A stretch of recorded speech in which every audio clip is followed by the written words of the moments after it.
Get started. It's just after 7. And I would like to call this meeting of the Planning and Zoning Commission for Wednesday, October 9th, 2024 to order. And I will start with the roll call I'll start with the land acknowledgement. The City of Albany recognizes that we occupy the land originally protected by the Confederated Villages of the Shawn. We acknowledge the genocide that took place on these lands and must make strides to repay the moral debt that is owed to this indigenous people, specifically the Albany tribe. We thank them for their contributions, which have transformed our community and will continue to bring forth growth and unity. The City of Albany commits to sustaining ongoing relationships with the tribe, together build a better future for all that now make this their home. And with that, we can do the roll call. Yes, Commissioner Moman. Commissioner Pilch? Yes. And Chair McLeod. Present. And there's a planned absence by Commissioner Waddy. Noted. All right, thank you. Ex parte communications, have there been any? And I have none. So with that, we will move on to the consent calendar, item 4 on our agenda, of which it is the only item is the meeting minutes of July 10th, 2024. Which, anyone have any changes or objections? Does anyone from the public wish to call or pull this item from the consent calendar? If you'd like to speak, if you'd like to speak on the consent calendar and you're attending virtually, please use the raise the hand icon on the bottom of the screen. No. No. Okay. Then do we have a motion to approve the consent calendar? So moved. Second, Commissioner Pilch? Yes. Commissioner Moman? Yes. And I vote yes as well. So meeting minutes of July 10th, 2024 have been approved as part of the consent calendar.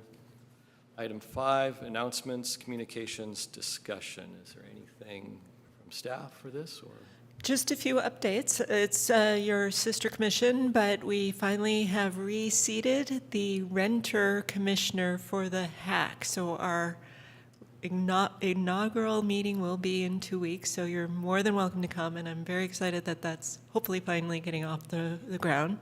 The only other thing I would like to bring up is I know that there's been discussion about this, and our transportation staff is commencing to work on bicycle parking standards. So as you know, these things take some time, and there will be some coordination with the Transportation Commission as well, but that should be coming to you, sometime in the beginning of next year. So I know that that's been something you've all been looking forward to and anxious to dive into. So just wanted to share that information. Well, that's great, yeah. I will note that that was one of the first things I wanted to work on when I started 5 years ago. Planning and Zoning Commissions. It does take a little while to come to fruition. Yeah. It's good good that things it's take time. happening. Yeah. Okay, any commissioner announcements? Sure, yeah, I just want to note, related to that, we are having an ATP, the not the planning staff, but the transportation staff is doing an ATP update, and there'll be an open house for that later this month. And I don't have the date in front of me. I think it's October 18th, but you can look that up on the city calendar. Also, I understood, and maybe staff knows, but I believe the council meeting on the 21st, which hopefully is a Monday, October 21st, was going to be dedicated to talking about Golden Gate Fields. Do you know, staff? Yes, thank you. So it will be the second council meeting in October, and I don't know if it's dedicated to, I haven't seen the agenda, but we will have what would be an information session on Golden Gate Fields. I won't call it a study session because really it will be background and status and kind of future looking. So yes, you are all invited, and I look forward to that. And I'm just quickly looking. And it would be, yes, October 21st, Monday, October 21st. Okay, great. And that's all I had. Okay, thank you. Any other announcements or I have none, so let's move on to item 6, public comment. For persons desiring to address the commission on an item that is not on the agenda, please note that each speaker is limited to 3 minutes. Brown Act limits the commission's ability to take or discuss items that are not on the agenda. Therefore, such items are normally referred to staff for comment or to a future agenda. So please limit your comments to 3 minutes. And please state your name and make your statement.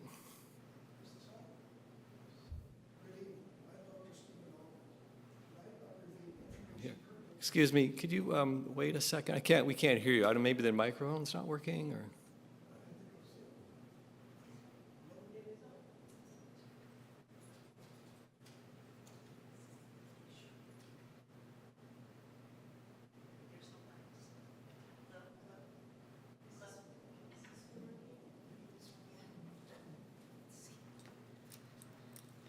Hello?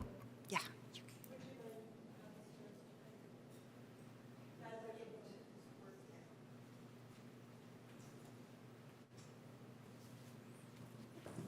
Okay. Starting again. Good evening. I'm Dr. Stephen Alpert. Tonight, I'll review information pertinent to the city's practice of following only the minimum state mandate of alerting those within 300 feet of proposed new construction, regardless of project size. In fact, for years, other municipalities have varied notification distances based on project size. My remarks are directed at those members of the Commission who in 2022 approved the submitted modern box design of the 5-story mixed commercial residential structure at 1600 Solano. During last Monday's council meeting, my wife and I reviewed Director Bond's false assertion that state law precluded issuing citywide alerts for new construction, and the months of non-responses and obfuscation by other city officials to avoid addressing 300 feet notification. Via personal email, members McLeod and Pilch have received texts of this, of that, and other presentations, but other members have not because my emails have been blocked from the commission.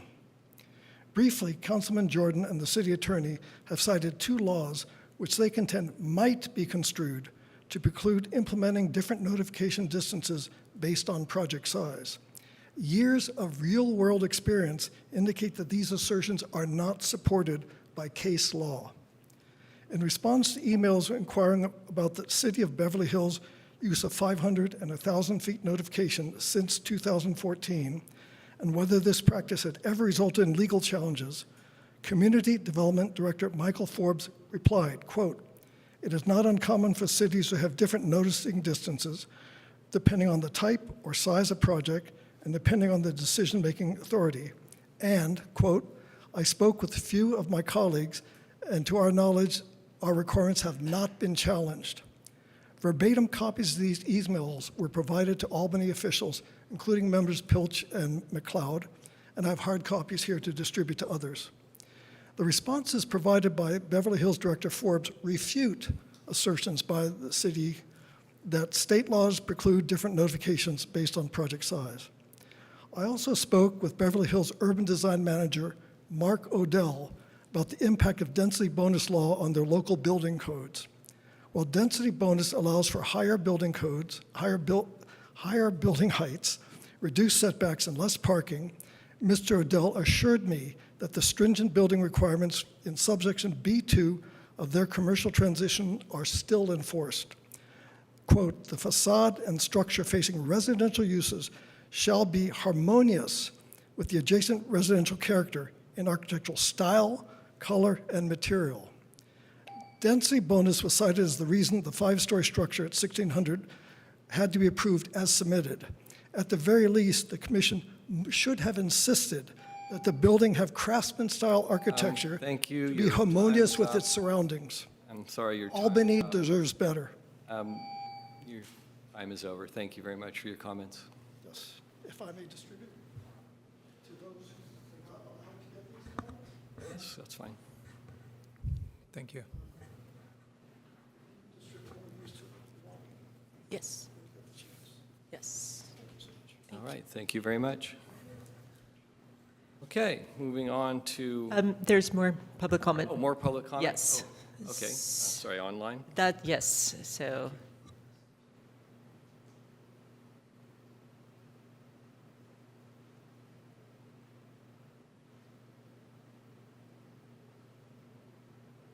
You have 3 minutes.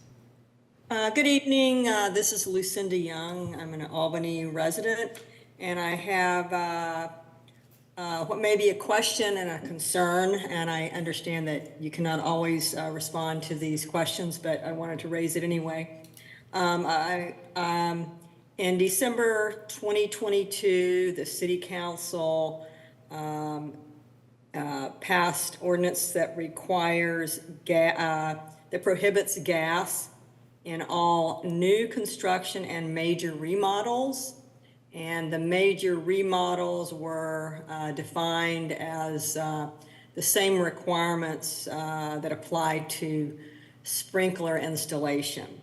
But what I'm confused about is I know that there are major remodels that are being approved in Albany, one just down the street from me, that did not require all electric. So I just had some concern about why that is not, or if it's not being applied, and just wanted to get some clarification and express some concern. I think our climate emergency declaration that was issued earlier this year, as well as our climate action adaptation plan,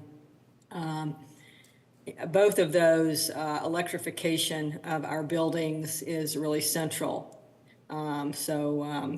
I'm just concerned that that's not being followed through with. Thank you. Thank you for your comments. Staff, do you have an answer for? I do. So the city of Berkeley was first jurisdiction that passed the all electrification ordinance, and they were sued by the restaurant industry, and the court actually struck down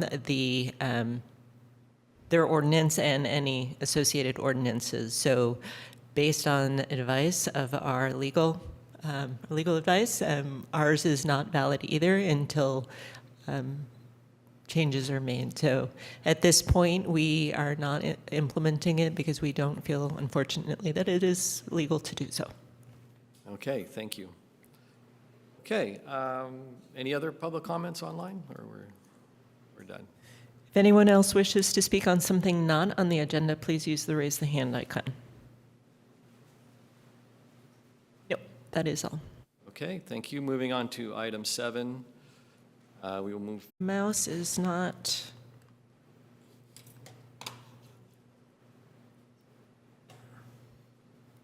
Why is this still working?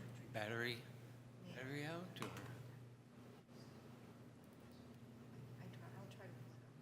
It'll be awkward.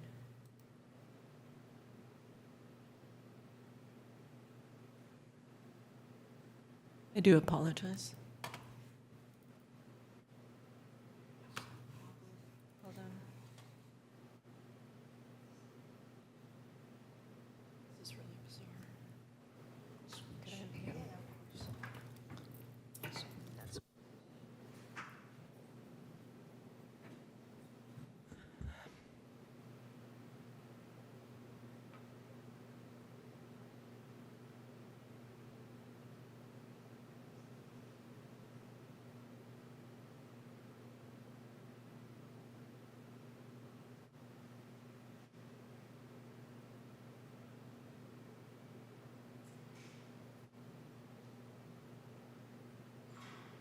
Okay, great. Thank you. Right. So good evening, I'm Leslie Mendez, and tonight I am presenting Design Review Planning Application 24-029 for an outdoor dining area at 545 San Pablo Avenue. The subject site is an 8,750 square foot lot that is located on the east side of San Pablo Avenue between Garfield Avenue to the south and Brighton Avenue to the north. The property is zoned San Pablo commercial, but it does abut residential uses in the R3 district to the east, which is also the rear of the property. The property is developed with an approximately 1,100 square foot single-story commercial building which is located at the southwest corner of the site. The remainder of the property is occupied by a paved driveway located to the north of the building that leads to a surface parking lot which occupies pretty much the rear 3/4 of the property. The main entrance to the building is on the north facade, facing the driveway. Here's a recent street view of the subject property. It was originally constructed as a Casper's hot dog restaurant in 1970. The business has closed approximately 5 years ago and has remained largely vacant since then. The proposed project is to renovate the existing commercial building and establish a 900 square foot outdoor dining area at the rear of the building in preparation for a new full-service restaurant. The outdoor dining area would be located on a slightly elevated deck at the rear of the building, set back 50 feet from the rear of the property line. Approximately 80% of the deck, or 740 square feet of the area, would be covered with a standing seam metal roofing to match the new roofing on the rest of the building. The dining area would be further protected from the elements by aluminum storefront frame glass panels and would be screened from the parking lot by landscaping and corten steel planters with oxidized finish.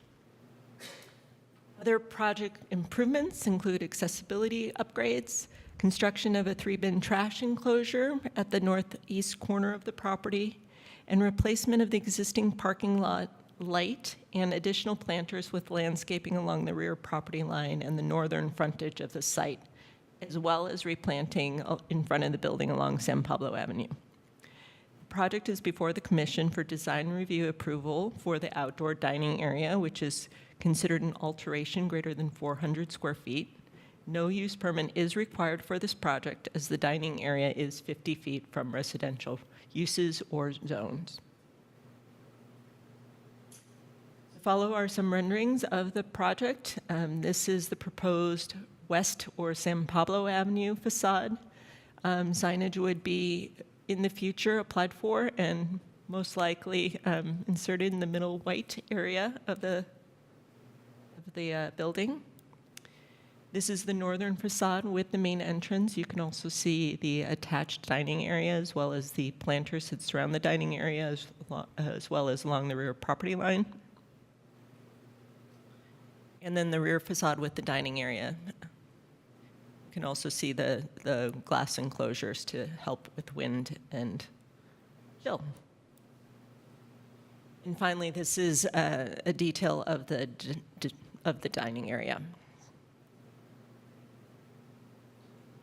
So the project conforms to all design and development standards. Most relevant, as mentioned, the outdoor dining is 50 feet from the residential property, so no use permit is required. The project is conditioned so that the building permit plans will accurately reflect the required 2.5-foot setback of the canopy from the side property line. And although no parking is required, the parking is removing parking spaces and would actually meet the maximum parking standard for restaurants, which is 1 space for 200 square feet of restaurant space.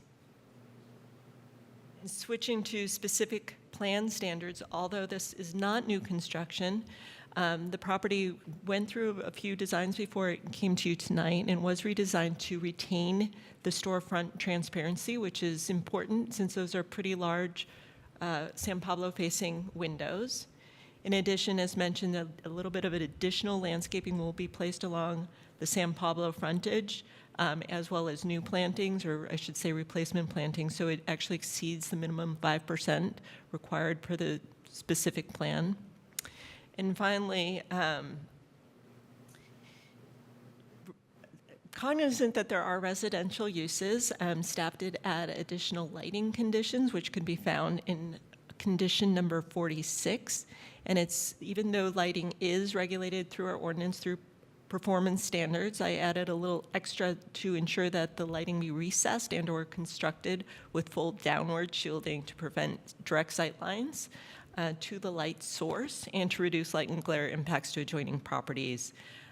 Also required that they provide the minimum candle intensity necessary to provide a sense of security, as well as that the project is subject to a post-installation photometric study if it is determined or thought to determine that they aren't meeting what are more elaborate requirements in that condition. So the proposed project also supports specific plan and general plan policies as outlined in the staff report. It's abbreviated here, but even more abbreviated, it supports food-related businesses and encourages vibrant commercial frontages along San Pablo Avenue and provides additional buffering between the commercial use and the neighboring residential properties to the north. So we have received 3 emails that expressed project support but did bring up some concerns. And the concerns were regarding the condition of the perimeter fence at the rear, as well as some storage of equipment on the site. The applicant team has reached out to that property owner directly and has started communication to address that. The applicant has also mentioned that they are more than willing to both either repair and/or replace the perimeter fencing. There was also a question about the type and operator of the restaurant. It is my understanding that the restaurant is intended to be a Chinese restaurant. However, as you're aware, the city does not regulate the type or operator of restaurant. There was another question regarding the hours of operation, and the city actually does not regulate hours of operation for restaurant uses or actually any commercial uses. However, we do regulate if there is alcohol service, and if alcohol service is included in the restaurant, that is limited to 8 a.m. to 11 p.m. Sunday through Thursday, and 8 a.m. to 12 a.m. Friday and Saturday. And then anything beyond that would require a use permit that would go before the commission. There was concern partly with the hours of operation, but also noise and about noise just due to patrons, as well as any amplified music that would be at the outdoor dining area. Again, this is a design review and not a use permit, so we are limited in our operational and ability to add conditions. However, the project, as well as all projects, are, as I mentioned, subject to our noise ordinance. I didn't mention this part, which is in section 8-1 of the municipal code, as well as subject to all our performance standards, which are in section 20.36.20 of our zoning ordinance. And that regulates not just noise, but light, glare, heat, vibration, hopefully there's no vibration, as well as maintenance of the property. So this would be subject to that. And finally, there were a few concerns about the trash enclosure, again, related to the noise. One thing I will say is that they redesigned the trash enclosure to have 3 solid walls of CMU block. Part of that was to ensure that it would mitigate the noise impacts of trash disposal. There was also concerns raised about potential rodents that would be attracted to the trash area, which is a concern for any trash area, as well as particularly to a restaurant. So yes, and the property owner and the restaurant operator is going to be as concerned about that as they do have their outdoor dining area. They are required to maintain the property, but ultimately that would be under the jurisdiction of the county health department. And finally, there was a comment that I think you received about a creek under the property. So a few things. This trash enclosure is going to be placed on top of an existing concrete parking area, surface parking lot. However, we did look into it, and the creek, the culverted or the underground creek actually goes north along the Keynes property and doesn't jog west until it's north of the property. So it doesn't underlay this property, so there should be no impacts to that underground creek from the trash enclosure or the cars or any other operation or use on this property.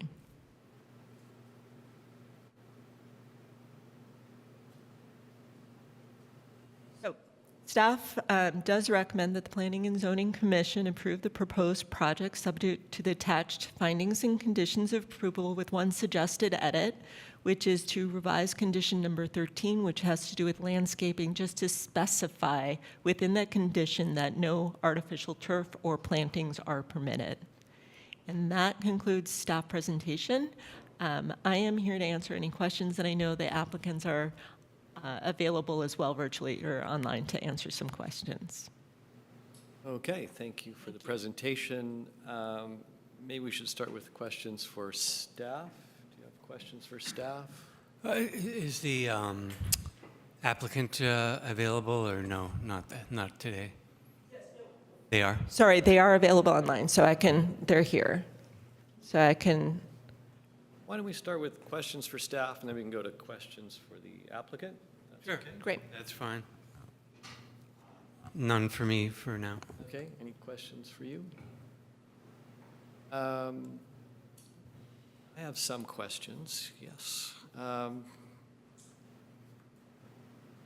see, it was more about parking, so they're exceeding I'm trying to remember what we approved for commercial spaces. It was no minimum required, or did we? The council eliminated parking minimums at the end of last year, and they did implement parking maximums for non-residential uses. So the parking maximum and this, we're talking vehicle parking, we still don't have bicycle parking yet.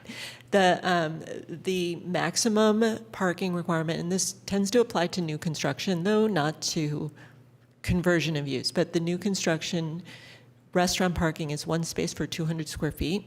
So when you calculate the square footage of the outdoor parking area and the restaurant, they would have a maximum of 9.5 parking spaces. The revised parking layout has 9 spaces. So even though they're not quite subject to it, because there's only a little bit of new construction, it would comply with the maximum parking ordinance. Okay, and then my next question is about bike parking, because I don't see any bike parking on site plan or on the street. I thought businesses were required to provide bike parking. So we do not require bike parking yet. However, that is something that we can see if the applicant team is amenable to including. Additionally, we can work with our public works staff to find space for our bike parking on San Pablo Avenue, provided it doesn't interfere with all the other uses, trees, utility boxes. But that is something that we, as a city, work with businesses to install bike parking where we can to assist. And this is the same applicant as the previous application that we heard, 2-3 years ago or something, or 4 years ago? I can't. So that I apologize. I don't know if it is the same applicant. I don't believe it's the same architect, but they can answer that question, and I apologize. That was before my time. I could look that up really quickly. Mira could look it up because my mouse is not working. Okay, then why don't we hear from the applicant? Okay, so Do you have another question? Yeah, just if you know offhand, there's no parking requirements for commercial, but we did implement parking requirements for a residential in the San Pablo specific plan, did we not? Or do you know offhand? for residential, having parking maximums, did you say? No, so bike parking, sorry. Oh, I'm not aware of that we did, so Okay. it's not in our zoning ordinance, so I don't believe it is, but Okay. Yes. I'll- I will, yes. That's fine if you don't know Yes. off the top of your Yes. head. I'll do some research. I will let you know, though, if there is, I'm going to double check that, I thought I had. If there is required bike parking, it is an ordinance, so that will be required to be installed. I mean, a lot of the conditions of approval are more like due diligence. Please be aware you are subject to this. So if there is bike parking required, we will ensure that it will be installed. Okay, thank you.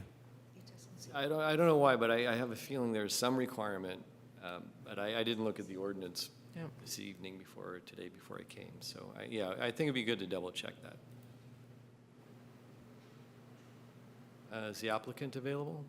Yes, so, oops, hold on, let me. Hi, everyone. This is Alex. I'm the architect for the project. Hi, good evening. Thank you for joining us. Good evening. Thanks for having me. First, let's see if other commissioners have questions for you. Commissioner Pilch or Momin, any questions? Or They do not have a presentation, but they're available for questions. And the property owner is available too. English is not his first language, so he's there and he's listening and he understands. It's just he's relying on the architect to do most of the speaking. Okay, fair enough. Yep. So I have a question regarding the sign. There is a large sign on a large compound on the northwest corner of the site. Do you have any plans for reviving that sign? I'm sorry, I'm not able to hear. Rendering? Sorry, my mic was off. So there is a large sign on the northwest corner of the site. It's kind of same fashion as the facade of the street structure. Same kind of shape. It's a very prominent structure, but it is kind of empty. So do you have any plans of reviving that sign? It's a kind of a very prominent feature, and it would be We look at I don't know if it's in the rendering, there are maybe street photos of it. There's a very large sign on the. yeah, and it's a big structure. I'm not sure if you have also checked the structural stability of that, and also I would be interested in seeing that revived. That would add some vitality to the area. Can you go to the first picture that you showed in the beginning, the street view? The third slide. Yeah, there it is, yeah. So it's this sign that you're referring to, correct? Yeah. Right.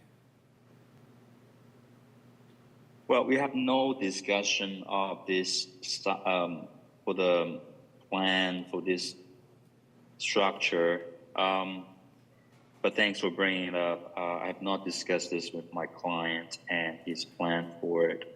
For some reason, I thought it belongs to the adjacent property, but it does look like it is part of our premise. Yeah, I do agree that there should be some work to be done there, utilizing it maybe by having, putting the restaurant sign there or whatnot. But I would say maybe this will become the next sign submittal package for this a separate project. Okay, thank you. That's it. Any other questions? Commissioner Pilch? Yes, and I'm not sure you can speak to this, but I'm just wondering what the applicant's thinking is in terms of the development of this property. If the applicant is interested in keeping it in the same sort of use of food service as it always has been, or has the applicant explored other uses such as housing, for example, or other commercial? Do you know? Yeah, I did discuss that with my clients, and but then that seems like a longer term development project because of its size and as well as its sort of a budget standpoint, the duration of getting the approval. So for the longest time, he tried to make good use of this property, and he found this operator that they are working well together by the name of Eatery. They are in a Chinese Hunan restaurant, which is like well known for spicy food and stuff like that. Just for your this information, but developing it into a multifamily sort of mixed use retail on the ground floor, commercial on the ground floor and upper floor as a residential. That's definitely into the consideration, but it's a longer term sort of a project. And my client right now, he wants to sort of make good use of land, start making some profit, from this property. But yeah, we did discuss about that bigger project down the road. Okay, thank you. That's it? All right. Yeah, I have a few questions. Could we look at the trash enclosure rendering? There's one of the back or the lot. I was really curious. Go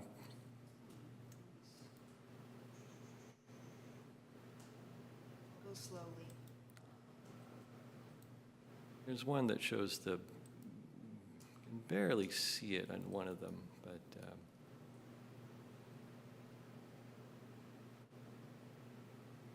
Maybe the side plan? there is one rendering here, where you here. can see the roof of the trash enclosure. Sure. Might have been in the updated package they sent. Planning manager Leslie will share her screen now, which is working. Yeah, right there, that's it. Now, I'm really curious to know why the roof is raised. And my concern is that an open top above the concrete block walls? This is an older image. We have changed the design under the direction of Leslie because it's not allowed to have sort of an open breezeway. So we changed the design basically. It's fully enclosed in top and four sides basically, with exception of the gate into the trash enclosure. We have plans, sections, and elevations which detail out more of the trash enclosure. Let's see. Yeah, that's it. I think 8-3.3. Yeah. I think this might address some of the neighbors' concern also. It's a CMU wall, fully enclosed, and the metal panel roof, it's enclosed at the back, so there's really no breezeway, between the roof and the CMU wall. Thank you. Okay, thank you. Yeah, look at that. Yeah. Mhm. Yeah, I must have missed that in the packet. I don't know. I didn't see that, I'm sorry. But that helps clarify my concerns, because I was concerned about the open area at the top that would allow odors and noise to escape. So it's enclosed on three sides and the top. So I think that will be very helpful for keeping the noise down and directing things more towards the parking lot. Right. Okay, that was one question. Yeah, thanks for bringing. Yeah. The other question I have, a few others. When you're talking about, well, I guess it would be one of the conditions is the planting. When it said turf, I was very concerned because, as a soccer dad, turf means artificial turf, and I don't think that's appropriate for a restaurant. So I just wanted to clarify that. And in the staff report, they said there would be more of a planting plan, but I really don't see a planting plan except for what looked like grass at the front of the building. I mean, I'm a little puzzled about the lack of a planting plan for that.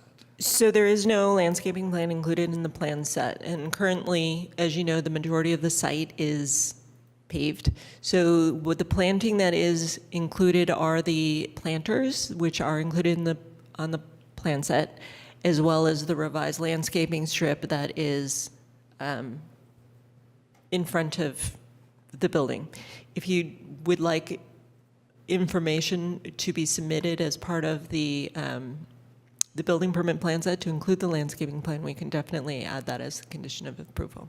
Okay, when we get to our comments, I suppose we'll answer that. Another question, the heating of the dining area. How do you plan on heating the dining area since it's mostly open?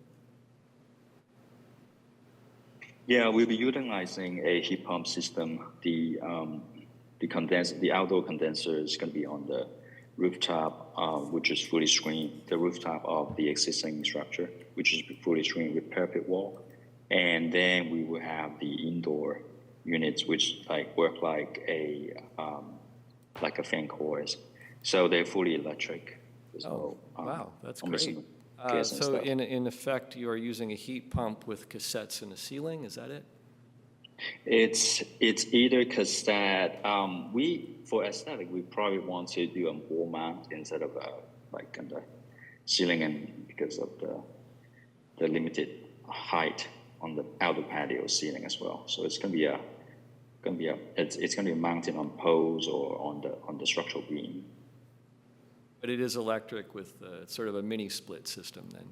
It's Exactly. not, I guess what I'm getting at is that it's not a propane heat tower or heat lamp sort of thing.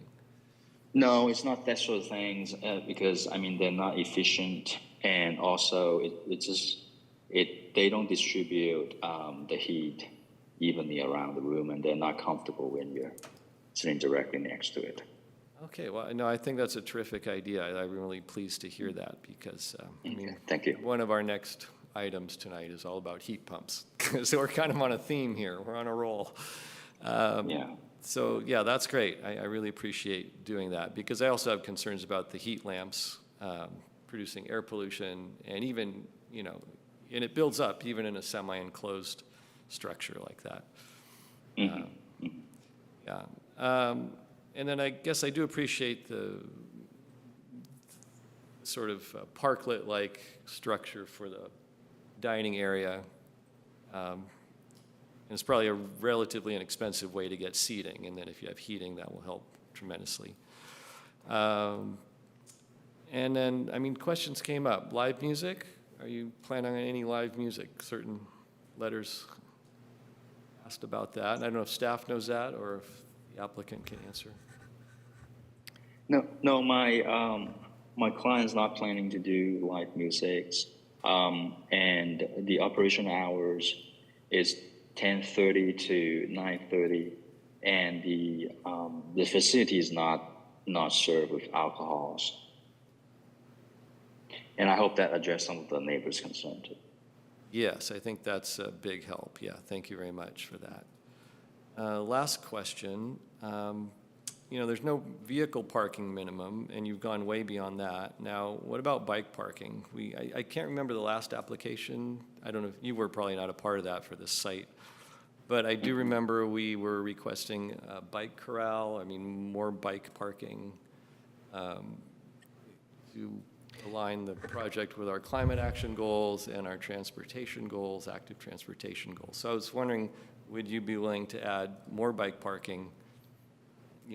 One or two of our spaces could become a bike corral that could be secure, relatively secure bike parking in view of all the diners would be really safe and would encourage more people to bike to your restaurant versus driving.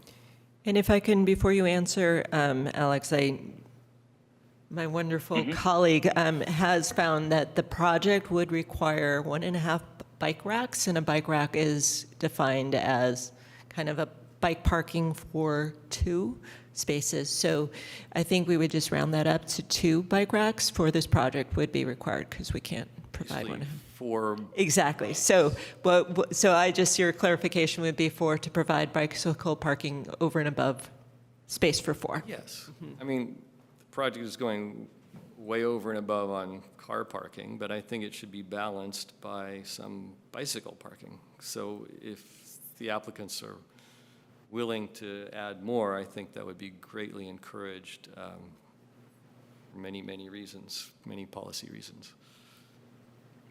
Yeah, we support bike parkings, and especially St. Pablo Avenue is such a essential corridor for the city, and we see that there is a bike parking right in front of the ceramic studio, just right outside. So I think that we'll pretty much do the same thing. Probably put a couple next to the street tree, something like that. I imagine that would be a pretty good spot for it. I guess I'd like to make a distinction between the sidewalk public space parking and the bike parking on site, which I would encourage you're required to provide basically a few racks on site versus off in the public right of way. So what I'm looking for is a commitment to add a bigger bike parking area in your parking lot. Okay. Yeah, I mean, there's also like certain. The sidewalk's pretty wide too. I mean, I imagine that it's still pretty convenient having it next to that tree because you have this like 4 feet by 4 feet wide sort of a landscape strip there, and then the sidewalk is like 8 feet wide. So I'm just thinking that how to make good use of the public space. We're not completely opposed to having those bike parking inside our parking lot, or just like right in front of the maybe like next to the driveway. Yeah, I mean, we're just thinking because there's one right in front of the ceramic shop, and actually, I'm not sure whether that is belong to the city or is that one put up by the ceramic studio there. So if there's precedent that the applicant can do that, perhaps we like to for the committee to consider us doing that as well. Let me ask a question. Required bike parking, it is on-site, not in the public right-of-way. Correct. So 2 bicycle racks will need to be placed on site. On-site, on the applicant's property. So what you're looking at is you're required to put some bicycle parking. At that point, you might as well take a whole parking space and make a bigger bike corral is what I'm suggesting.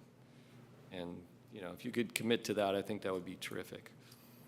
And I guess I can leave it at that. And now we could, unless there are any other questions for the applicant?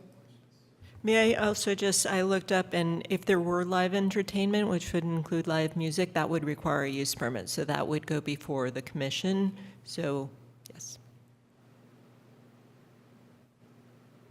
Commissioner Moman, do you Yeah, have another question? I have a few additional questions. Have you coordinated with West Management regarding the waste generation capacity of the bins? I'm not sure if do you really need those 4 cubic yard bins for a small restaurant?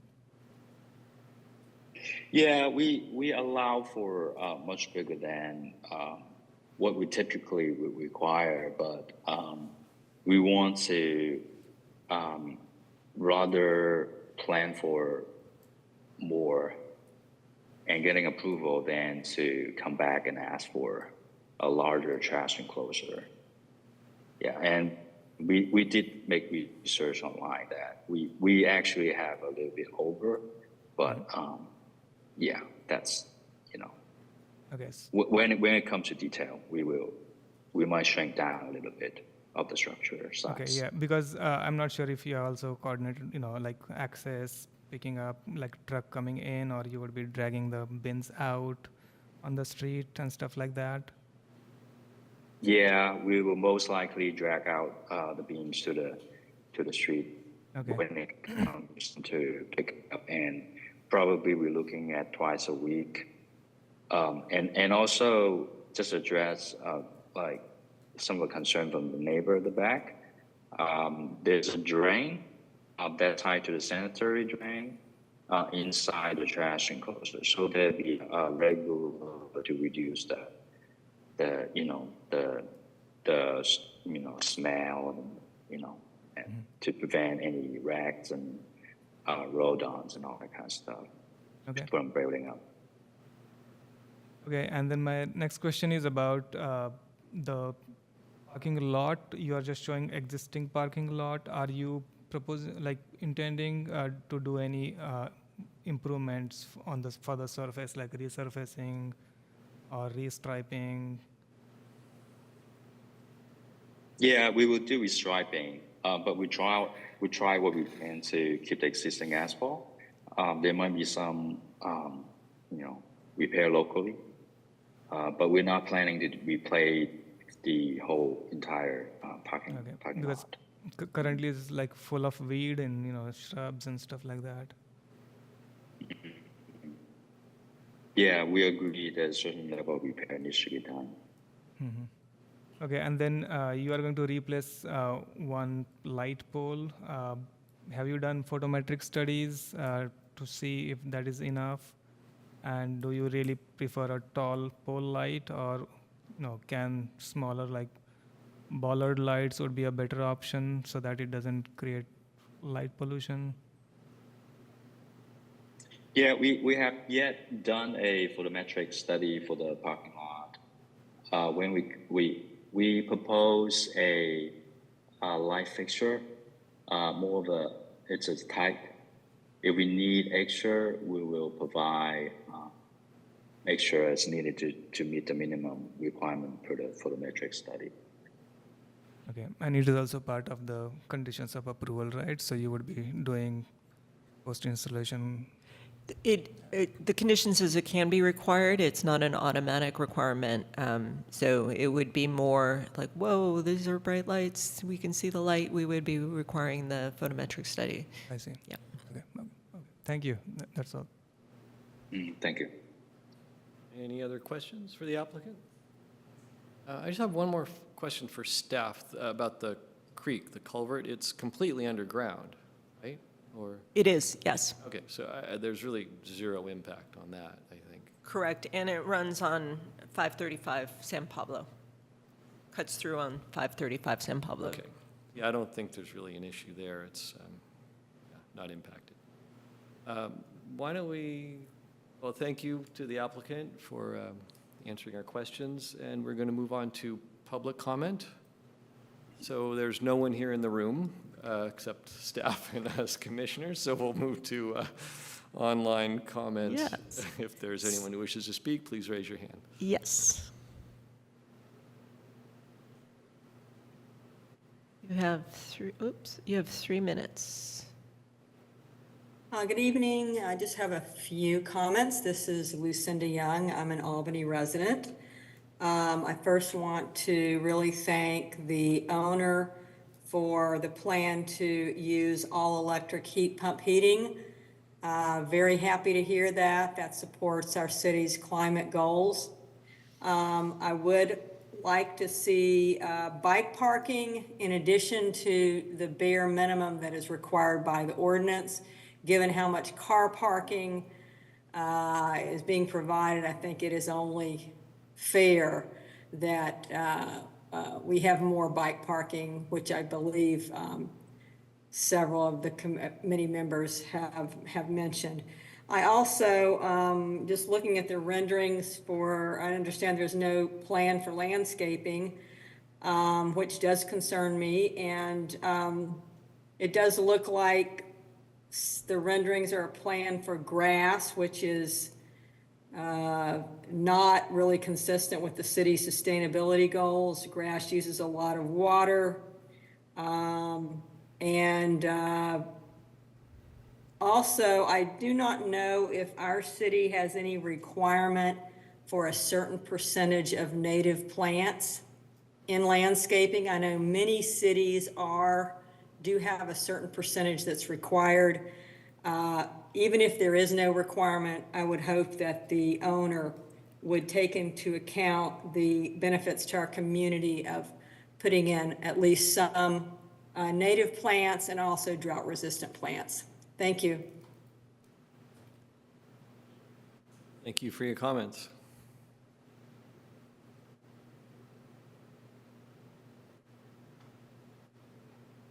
You have 3 minutes. Hi, my name is Ruth Jurdy, and I live right across the back fence from the site. And I'm just a little concerned after hearing talk of the lighting in the parking lot. There is one very tall street light that's always been there. And I just want to make sure that any lighting that is put back there does not impact the neighbors. So I'm glad to hear that there could be a study that needs to be done, and I will be very concerned and very interested in how that transpires. That's all. But I do think the plan is a very nice use of that site, so I'm pretty happy with it overall. Thank you.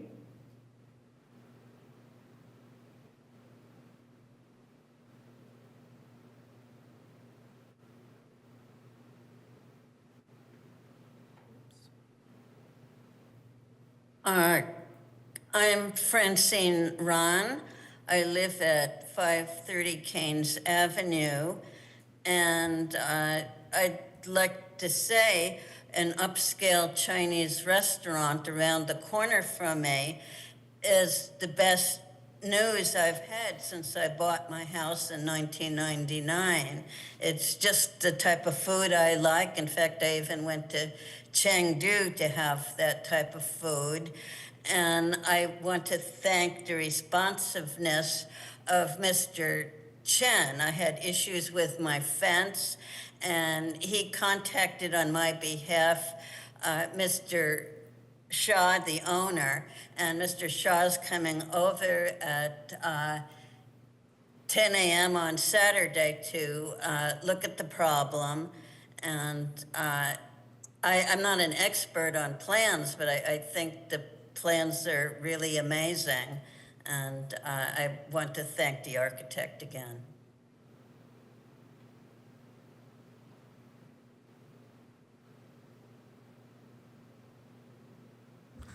Thank you. If anyone else wishes to speak, please use the raise the hand icon.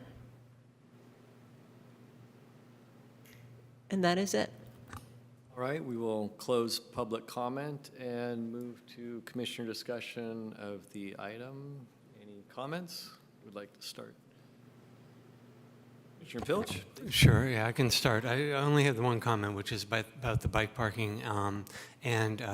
So a question for staff first is that are we able to require a certain number of bike parking spaces? I don't believe we are. That said, I will tell you that the applicant team has been very amenable to suggestions, and I will be working with them to put the 2 bike racks on, and we'll work with them to see if there's more places to put bicycle parking. I think there are some opportunities that are there, and I am committed to that goal. Okay, great. Well, my recommendation would be that they do go above the minimum and make sure the bike parking is put very close to the restaurant, so there's eyes on the bikes and so people are walking by to keep the bikes more secure. And one idea is to take one of the parking spaces and dedicate that to bike parking. And you can orient if it's inverted U-racks, you can orient them the long way in the parking space so as to accommodate longer bikes, long-tail bikes, and bikes with trailers if they do show up. So that would be my suggestion. That's it. Okay, thank you. Commissioner Moman? Yeah, I don't have any major comment. I just appreciate the project. I think we need more of such projects on San Pablo Avenue. Activate that. So I'm happy that something is coming up on this site, which has been vacant and rotting for a long time. I like the design and the gradation of the existing structure. The finishes on the structure are nice, particularly the use of standing seam metal roof. I think it's kind of very appropriate for the form and the existing aesthetic of the structure. I also like the design of the outdoor patio, which is kind of, it's a right location behind the structure, not, too, it is a nice extension on the back side. So I think that's a good feature. Yeah, that's all. I think, it's a great project and I support it as designed. Okay, thank you very much. Yeah, I have some comments as well. For starters, it's really great to see something happening at this site. It's great to see it improved and a more dynamic use, bringing more people to San Pablo. I think it'll be a big positive boost for that block as well. And I do appreciate the adaptive reuse. It's sort of a funny 60s iconic sort of structure, you know, kind of quirky in its own way, but I think the architects and applicants have done a great job at kind of modernizing it, bringing it up to date. And I think the standing seam metal roof in the front, or the cladding, let's call it, is a big improvement over the current kind of sloped angled roof in the front roof wall. I'm really appreciative that they're using heat pump technology for the dining area heating. I have some concerns. One is planting. It's probably that's a big concern. You know, it's a very big asphalt area, and it's basically a big heat island. So I would really like to see more trees on the site. I think, could you pull up the site plan, please? I think there's, Thank you. I think there's plenty of room, especially, well, the trees around the parking lot were one thing, and then the planting in front of the building is also, I find, quite inadequate. I don't think grass is appropriate. And I would really like to see, yeah, I think there's plenty of room for turnaround. I mean, if you pulled the parking, if you did a planting strip along the south property line, pulled that whole set of parking spaces back 5 feet, you could put trees there that would shade the parking lot from the south. It would be a terrific addition. And, you know, you could also put a tree or two in the back to help screen and buffer the residential properties from the potential light or glare and even sound of the restaurant, which I think would be a great idea. And you know, the parking, there's plenty of parking, especially when it's not required. And then the idea that, you know, that we would add more bike parking to balance that out, I think is terrific. So I would really encourage adding more bike parking. And once you put the parking for 4 bikes, you're basically taking up a parking stall already. And in one parking space, you can fit about 10 bikes at least, which represents 10 people, versus one parking space that might represent 2 or 3 people.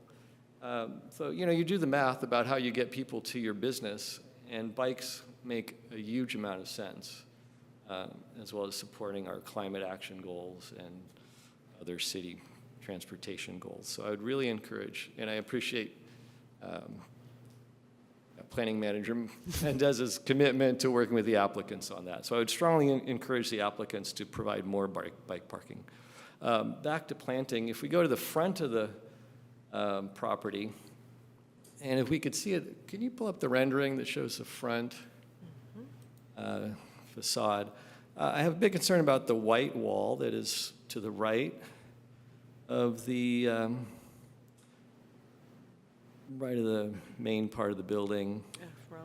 And we can see it in the front, in the first pictures, but anyway, it just looks like a graffiti magnet to me.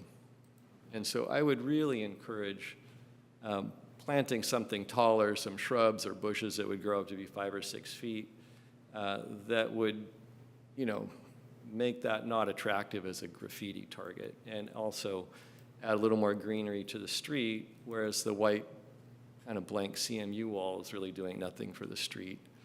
And it looks like there's a good planting strip area. Yeah, that wall right there to the right just seems to be begging for shrubbery or bushes or something. Because if you look at, well, I looked at photos from on, you know, Google Maps and Street View, and it's just got graffiti on it. It's also in the packet as graffiti having. Yeah, so let's do something about that. And my other last thing,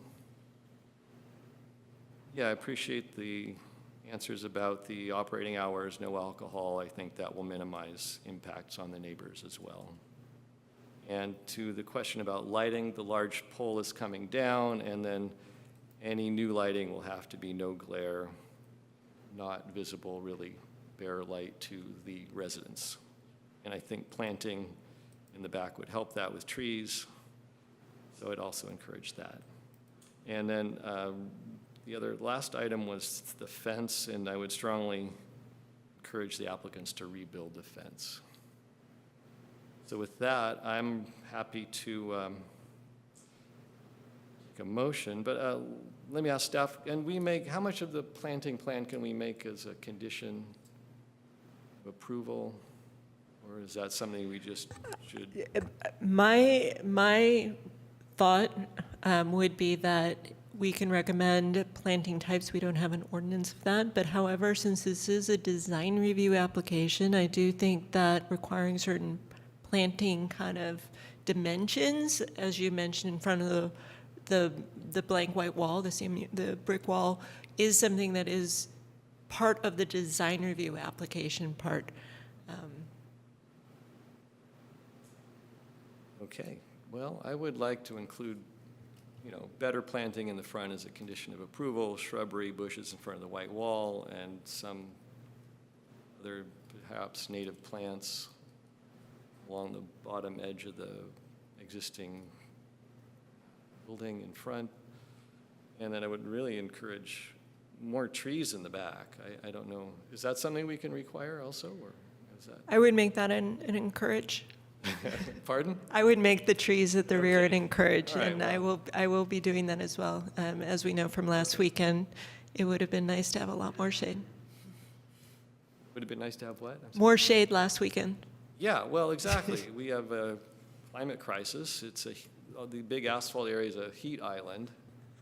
And, we're trying to reduce that overall effect in our city, keeping our city cooler by planting more trees, which is also part of our climate action strategy. So just for clarification, I am reading, I have online, I could share this, but it's going to take me longer, that our standard condition is to plant material selected that is appropriate to site-specific conditions such as soil type, topography, climate, amount, and timing of sunlight, prevailing winds, rainfall, air movement, blah, blah, blah. So with that, I would think that drought-tolerant and native species could fall definitely within that category. All right, would anyone like to make a motion?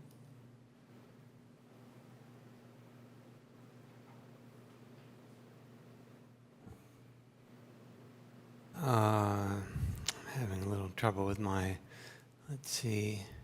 Yeah, I will move the project currently in front of us. Let me make sure I can state it, though. Where'd it go? There we go. I move planning application 24-029-545 San Pablo Avenue with the direction given to staff.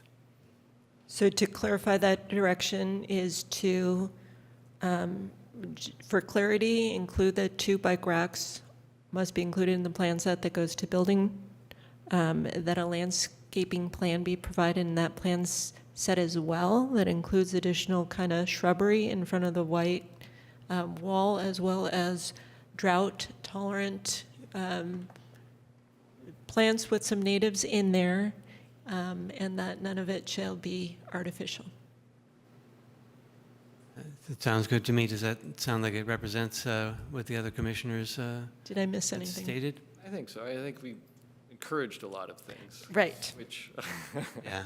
I prefer to require, but Yeah, with encouragement of additional bike parking as well as tree plantings Yeah. as much as possible in the parking lot. building a new fence. Yeah. Oh, and building a new fence, yes. Okay. Which fence is that? The back fence? At the rear, yes. Rear Okay, fence, gotcha. dividing the residential and the commercial. Okay. Yeah. Thank you for noting that all down for us. Yeah. So that's my motion. Okay, let's vote. Commissioner Moman, Yes. Commissioner Pilch? Yes. And I vote yes as well. So item 7-1, planning application 24-029-545 San Pablo Avenue has been approved. Great, thank you. We can move on to our next item, which is item 7-2. Thank you, everyone. Yeah, thank you, and good luck with your restaurant. Thank you. We're moving on to item 7-2, public hearing on resolution 2024-02, recommending that the City Council adopt amendments to the Planning and Zoning Code, repealing and replacing section, that's a lot to read, 2024-180, mechanical equipment residential, and amending sections 2024-060, setback areas encroachments, 2024-110, fences, landscaping and screening, and 2036-20 standards regarding setbacks for mechanical equipment and related provisions. There we go. We'll move on to the staff presentation. Thank you. Right. Good evening, commissioners and members of the public. My name is Mira Han, and I'm an associate planner here in the city. Tonight, I will present to you some amendments to the city's current regulations for mechanical equipment for the Planning and Zoning Commission review and recommendation.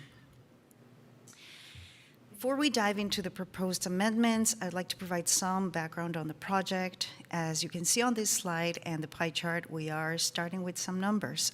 So these show data from the most recent greenhouse gas emissions inventory for the city, which was conducted in 2022. The pie chart is a breakdown of sources of greenhouse gas emissions in the city. The inventory showed that about 40%, as you can see here, so I'm not sure, yeah, my cursor is not showing that, but you can see that about 40% of emissions in Albany come from gas-powered energy use in buildings. As you can see on the bottom left of the chart, more than half of these come from residential gas use. These numbers stayed pretty consistent since the time of the Climate Action Plan adoption in 2019. So based on this data, the city's Climate and Adaptation Plan, which was adopted in December of 2019, identified building and electrification as a key strategy in reaching the city's emission reduction goals. In alignment with this and the state climate action goals, the City Council also added an advanced climate action and adaptation goal into its strategic plan in its latest updates. So in Albany and other cities, a low-hanging fruit strategy or way of achieving building electrification is to replace existing mechanical equipment that runs on gas for heat pump-powered systems which fully run from electricity. So continuing with the background, the good news is that from 2022 until August of this year, the city has seen a constant increase in the percentage of issued permits for heat pump mechanical equipment units, which are shown in the blue bars on the chart, relative to those for gas-powered systems shown in the red bars. These permits are for water heaters and heating and cooling systems. As you can see on the chart as well, the percentage of permits for heat pump mechanical equipment has gone up from 46.5% in 2022 to 66% in 2024, as you can see as well in the chart, while gas-powered ones have gone down. So this may be due to a variety of factors. One could be that improvements in technology have made heat pump systems much more energy efficient than gas-powered ones. Two, that the City Council approved in 2022 to waive permit fees for projects replacing gas equipment with heat pump systems. And three, that the city currently offers rebates for the purchase of heat pump mechanical equipment. So another recently added incentive, which was shared with staff by one Climate Action Committee member today, is a new state and federally funded rebate program for energy efficiency updates on multifamily buildings, which was launched just yesterday by the California Energy Commission. So this rebate may expand for energy efficient systems on single-family residences in the near future. Having said this, despite these incentives and the rising adoption of heat pump technology, staff has received comments from several applicants and contractors in the city on how difficult it is to meet the current 5-foot required side yard setback to install exterior heat pump systems on some of our smaller and narrower lots. So keeping this in mind and recognizing the importance of helping the city reach its climate action goals and lowering the barriers towards building electrification, the Planning and Zoning Commission and the Climate Action Committee asked staff to review and revise current setbacks for mechanical equipment to give more flexibility for applicants to install this type of equipment. So since then until now, since staff has been working on this, and the product of this are the amendments that we're presenting to you today. Okay, so, sorry about that line. I don't know what happened. So anyway, so in summary, what are the purposes of making these amendments? As you can see here, there are 4 major ones. So first, to reduce barriers to building and electrification. 2, to mitigate potential impacts that mechanical equipment may cause on neighboring properties. 3, to simplify and clarify provisions that regulate the location, installation, and performance of mechanical equipment. And 4, align the planning and zoning code with state and city policies and goals. Now we will discuss how these amendments will meet these purposes and go into the key updates for each one in the next slides. Okay, so the first one is to reduce barriers for building electrification. So from the planning standpoint, it makes sense that this would be achieved by increasing the areas where mechanical equipment can be located. But of course, this must be done while making sure that the location of this equipment would still meet safety and performance requirements and standards. So in this aspect, the proposed amendments would, so first, decrease the setback to 3 feet for any mechanical equipment installed less than 5 feet in height as measured from grade. We will discuss this in more detail on the following slides. Second, allow all mechanical equipment to be located in the rear yard as well as the interior side yard. So currently, the code does not allow mechanical equipment in the rear yard on residential properties, which of course makes it harder to install these on narrower lots. And the amendments would also apply these location standards to both residential and non-residential properties. So for example, the current code is silent on regulations for non-residential properties in terms of setbacks.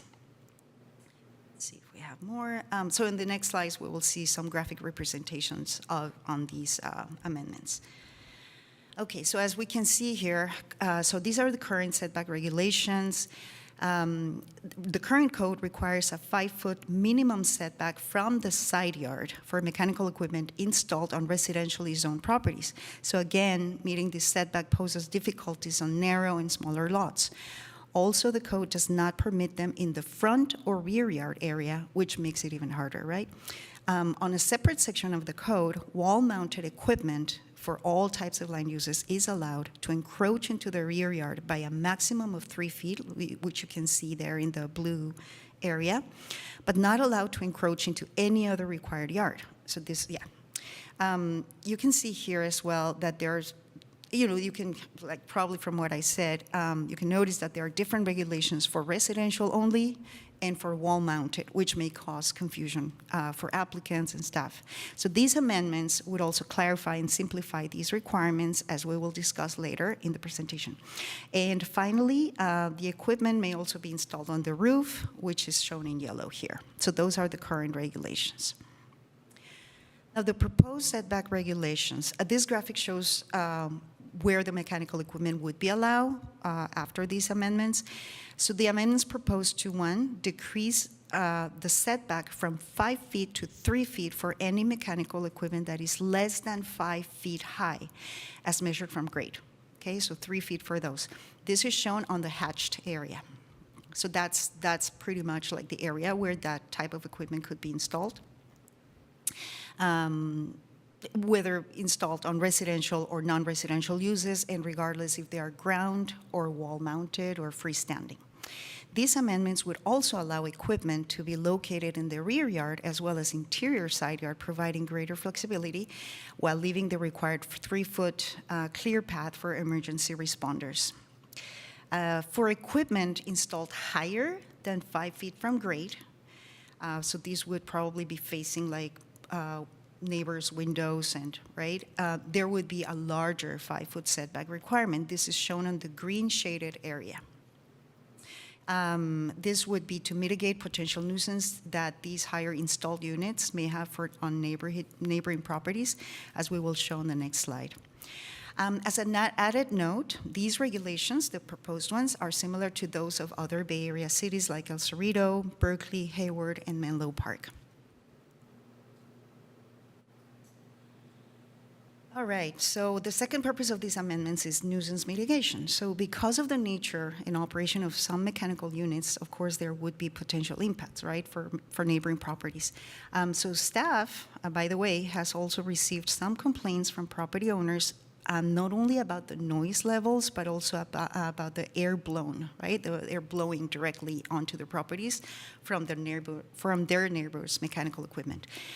This shows that nuisance mitigation needs to expand beyond aesthetics or noise.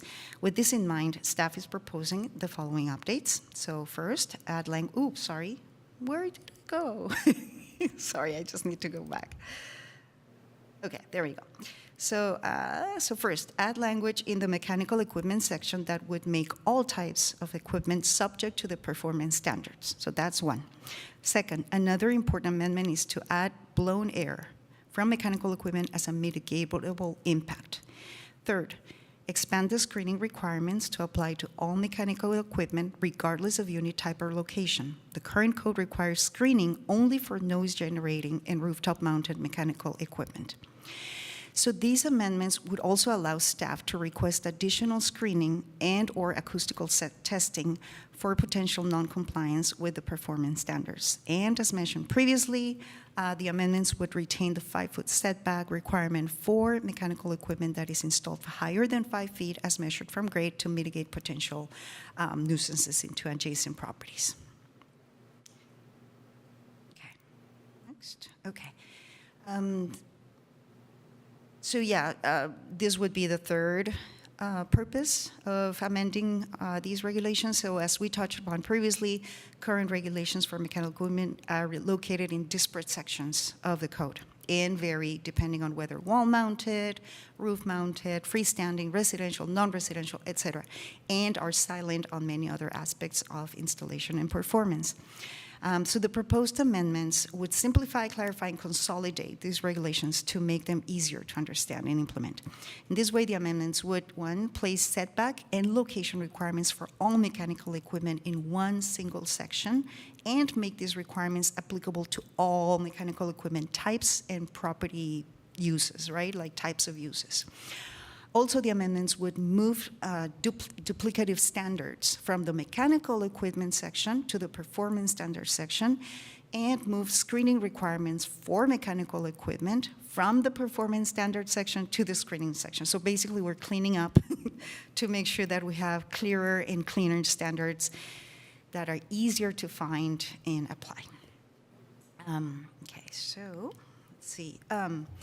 Finally, the proposed amendments bring our regulations in alignment with the city's climate action, emission reduction goals, as well as with the general plan policies and city council strategic plan goals and objectives. These include for example, city general plan conservation and sustainability element, which includes policies and goals on greenhouse gas reduction, climate change as a planning consideration, domestic and commercial air emissions, and energy retrofits. Also, it would align with, as mentioned before, with the Climate Action and Adaptation Plan and the City Council Strategic Plan goal to advance climate action and adaptation, including the objective to continue working to establish a pilot program for electrification of existing buildings. We should mention, by the way, and I did not include a separate slide on this, that the city received public comments from 3 members of the public in support of these amendments and the city's efforts to continue our path towards building electrification.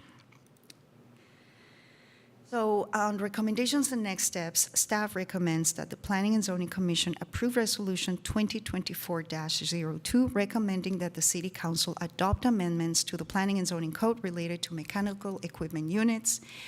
Next steps is that upon recommendation of these updated ordinances to the City Council, staff will incorporate any comments received and schedule before the City Council for review and adoption in, we estimate to be November or December of this year. And I think with that, finally we've reached that slide. So yeah, thank you for your attention, I guess. And then, we're open for comments and questions. All right, thank you very much. Very good presentation. We'll start with questions for staff, I suppose. Shimon, do you have any questions? Or? Just a small question, Miss. Everything is, so logical. I just have one minor question. There is this mention of screening material. It says opaque material in one of the, let me see what that. So, I'm sorry, Commissioner, are you asking if the screening requirements require opaque material for screening? Specifies, type of material, so I'm just wondering, does it limit choice of material, because if they're placing, structures on a roof and they're visible, they want to, enclose that with some kind of screening.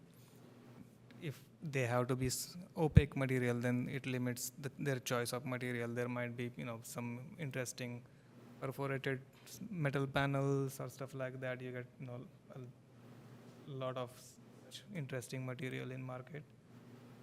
Just don't want to limit that to just opaque material. It is on the amendment code, sorry. So It's on 20.24.110 fences landscaping screening ordinance, and it is on page 3 under section 3 D3F.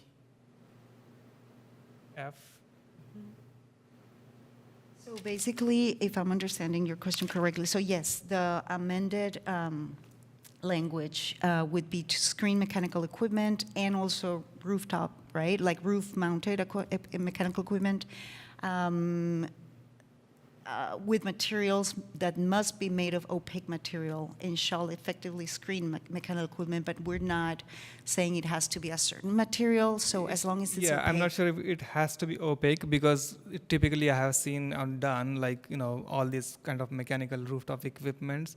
You use louvers or like perforated metal sheets with interesting patterns and all that, make it more aesthetically appealing than just some kind of metal enclosure. So just like trying to, offer more options for material choice. So may I recommend that when we get to the commissioner deliberation that you, being the architects in the room, propose language that would be more flexible and suitable. That would be wonderful. Yeah, you would just have more, choices for better aesthetics than just, Right. plain sheet metal. Okay. Thank you. Thank you, commissioners. That's it. Commissioner Pilch, questions for staff? Yeah, so the requirement will be for screening for any mechanical installation in any location, rear yard, side yard. Okay. And the what about, so I know a case when I look out my backyard, I can see that someone's installed the heat pump, which is wonderful, but they've installed it on top of, they have a house which has a first floor roof and then a second floor roof. They installed the heat pump on top of the first floor roof. So it's, is the heat pump then considered, what is it, do you take that sort of installation into account with the, with what you've done here? Did you understand what I was talking about where the installation that I'm talking about is? So you're asking if, and I apologize if I make you repeat it because I was talking to. Yeah, I can repeat it if you want. Yeah, please. So it's a heat pump that's installed on a first floor roof that's part of a house that also has a second story roof as well. So it's kind of enclosed in the envelope, the overall envelope of the house, but it is visible. It's outdoors and it's 5 feet tall. Do any requirements pertain to that sort of installation? The screening would be applied to any mechanical equipment that is not inside the building itself. So it Okay. would, all mechanical equipment would be required to be screened. Okay. And as mentioned, we have screening in terms of sort of the aesthetics. We don't want to look at it, but we also use the kind of screening barriers to kind of block for noise attenuation and also to block direct air flowing, but that falls under the performance standards, so, yeah. Okay, so so then it sounds like you're thinking that the screening can provide all those sorts of improvements, aesthetic, air blocking, and noise mitigation, potentially. So, okay, thank you. Yeah, thank you, that's it. Okay, well, I have a lot of questions. Sorry, but, and one of them was exactly what Commissioner Pilch was asking about, because, I've seen it in a similar, but like a wall-mounted unit above a roof, front or back, I don't know, or usually it's on the side. And screening that becomes really impractical, if it's a wall-mounted heat pump, and they're not really the big cube-like ones anymore. They're much more compact, about 1 foot wide, or, like about 2.5 feet wide, 1 foot in depth, and about 2.5, 3 feet tall, and they come with wall mounts, specifically designed to wall mount them. So, the other issue I have is that these heat pumps work by airflow. They have to have airflow. If they don't have airflow, they don't work. So, and there are minimum requirements from the manufacturers for spaces in front and behind and above. So I'm a little concerned about some of the diagrams I saw that had the heat pump enclosed on 3 sides and the top, because that's not going to work. So I don't know where our screening regulation falls. If it's anything, maybe what we need to have are diagrams and examples in the ordinance, because if I see the picture that had it basically blocked in, the thing is not going to work. And that's why he said louvers are often used, because it does allow airflow, but that's more for visual. So, Can I make a suggestion? Because we haven't had public comment yet, so yeah, maybe just questions for now. yeah. Well, I'm trying to. Okay, fair enough. But let's see. Why are we not allowing? Why did staff think that we shouldn't have heat pumps in side yards along a street frontage? So basically, the way we look at it, and please jump in, Plan Manager, if you have additional comments on that. So basically, our thinking was that basically any street-facing yard, right, would be hard. It would be hard for us to kind of like regulate and make sure that those units or mechanical equipment units would be screened. Like it's really harder, just basically for aesthetic purposes as well, and it would be harder to make sure that every single one that's been installed has the screening required and that it meets requirements for that. But yeah.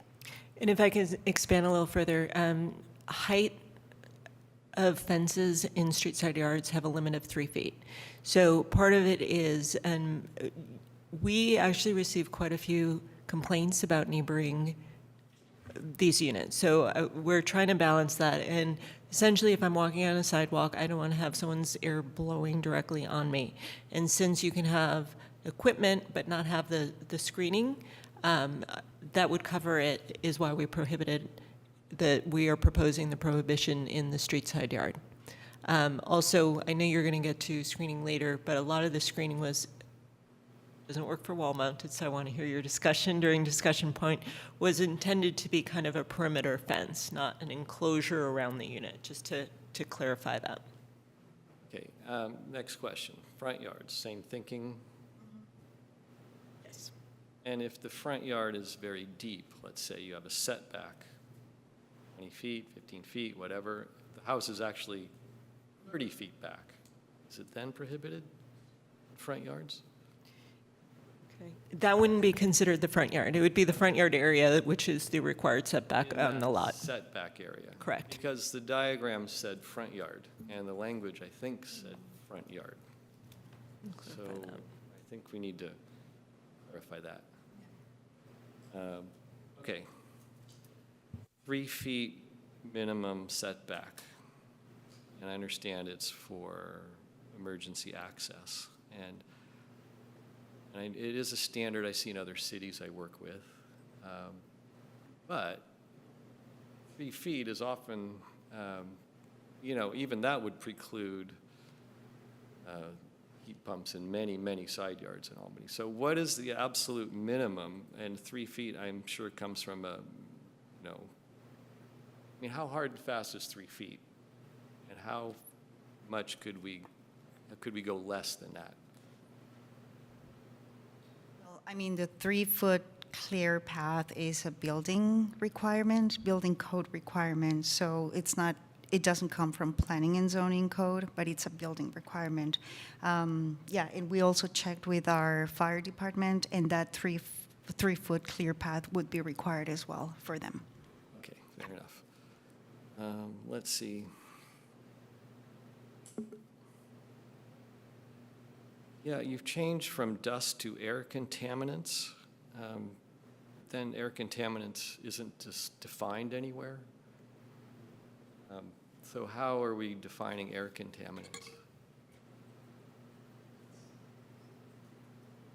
Basically, the heat pumps only blow air. There's no contaminant. But so what's the purpose of contaminant or?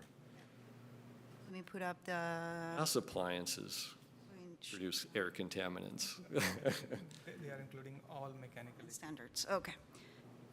Yeah.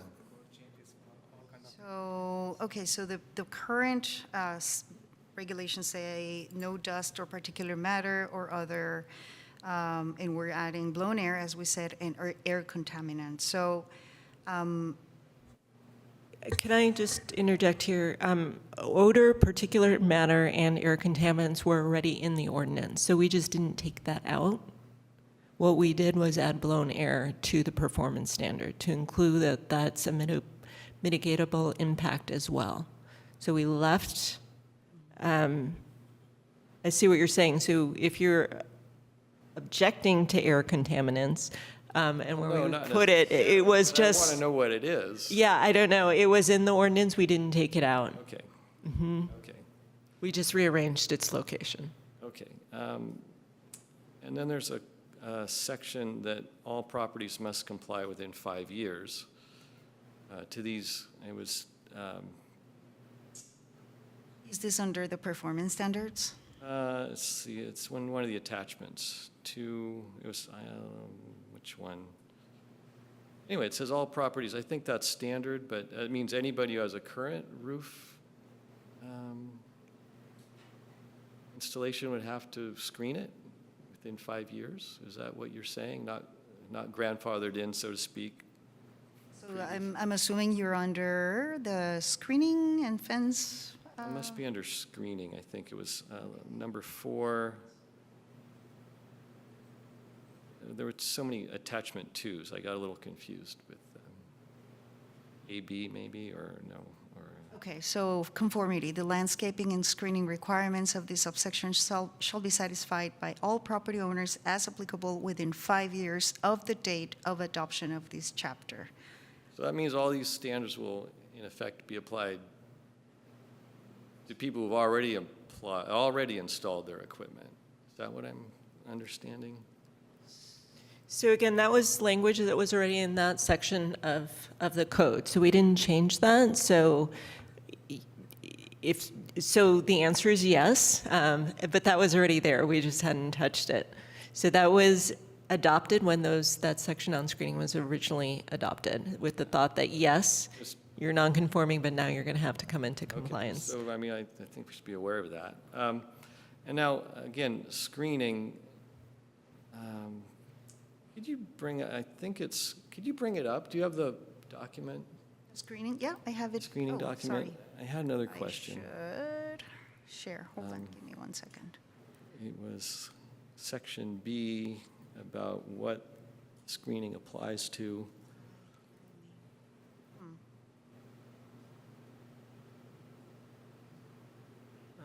Yes, please. Yeah, it's not letting me.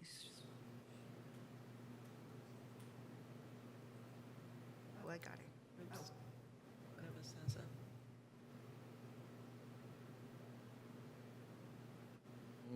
was, sorry, I didn't note. Yeah, it's further down.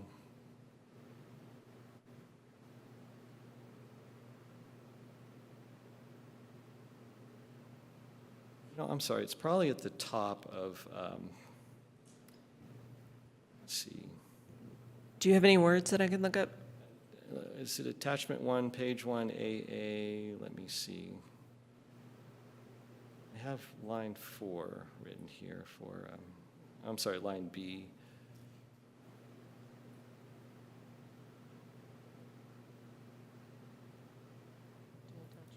Talking about attachment 1?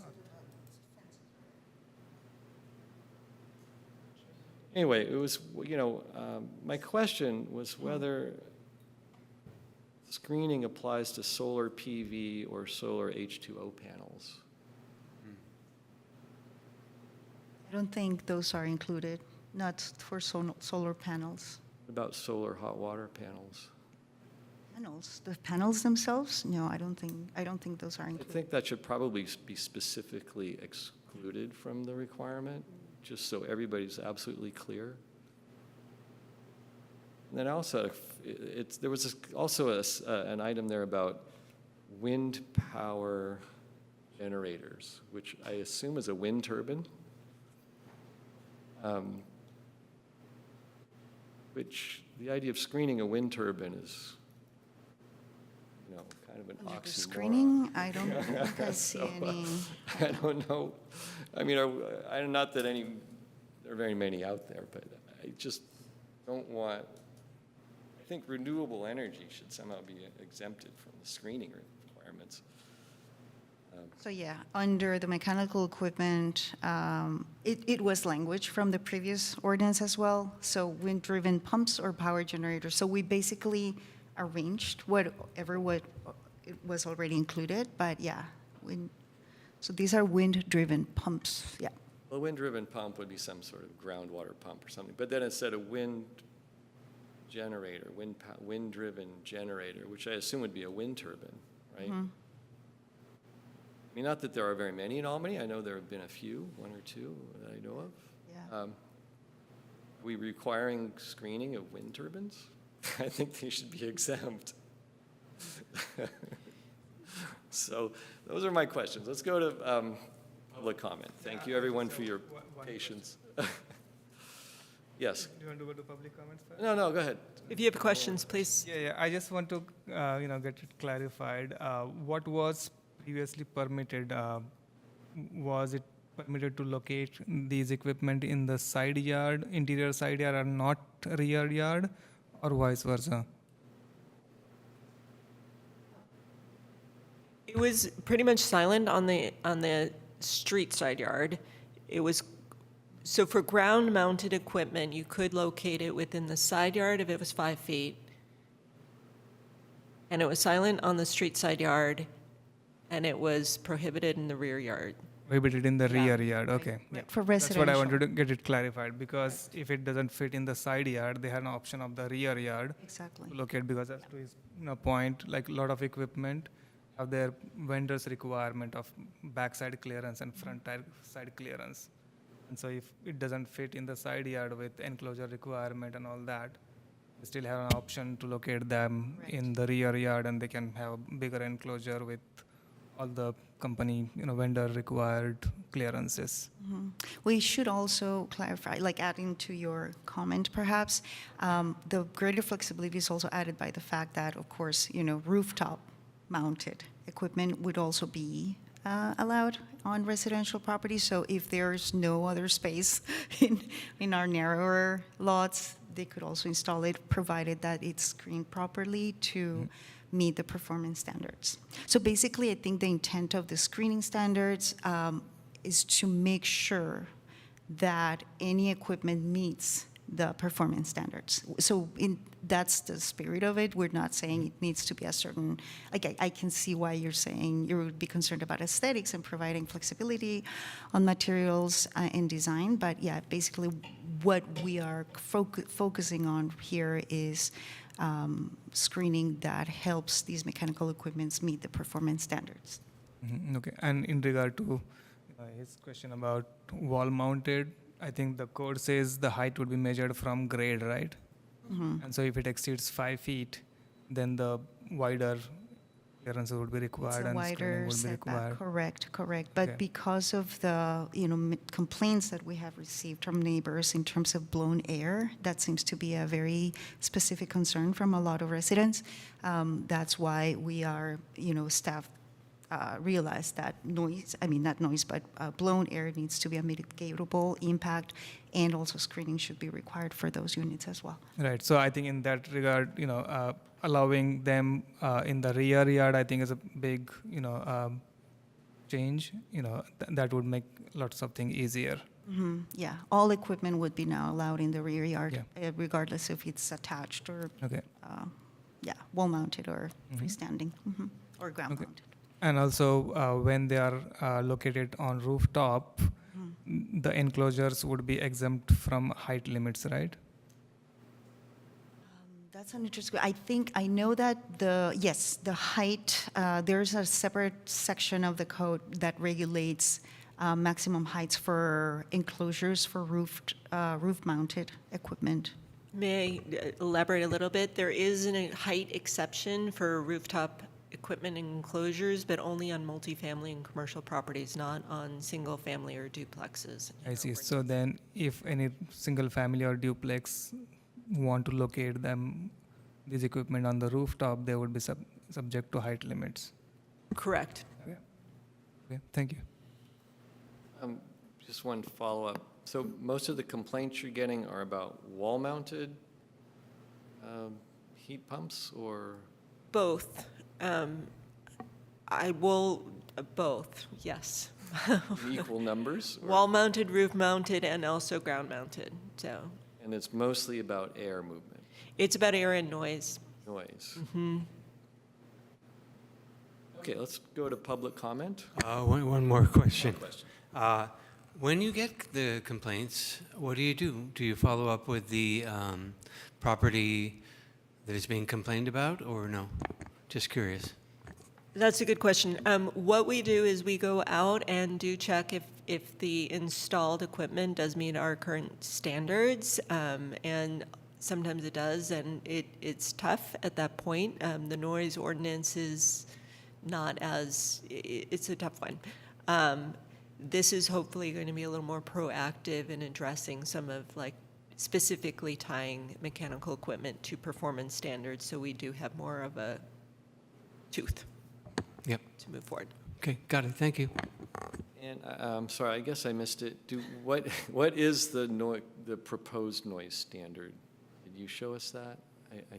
50 decibels, 60? I've seen various.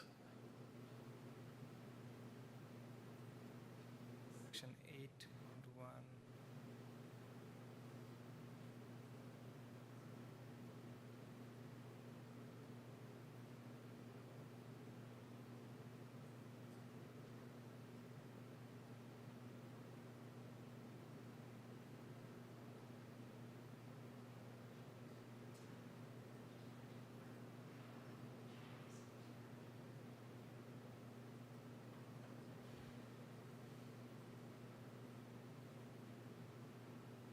We're trying to find the section of the code that speaks specifically to decibel levels.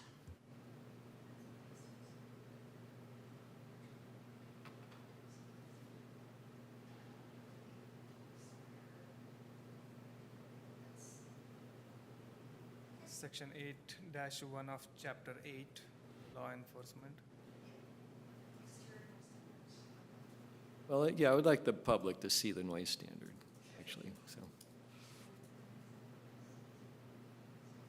Oh, I see. Okay, so these are receiving land use properties in other zones. Geez. Yeah, of course, it had to be like oh, there we go.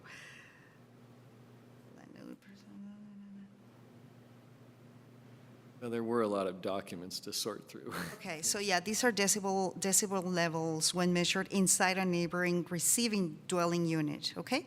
So let me share my screen. Let's see, share. One second. This is it. Okay. Okay. All right. So yeah, these are the noise limits, but then under that's interior. So for exterior, when measured at any receiving single.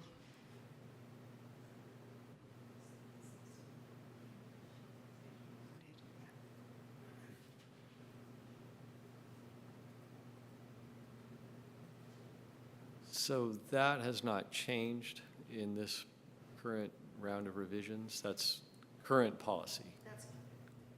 That's correct. That's current policy, and we're not changing the current noise standards.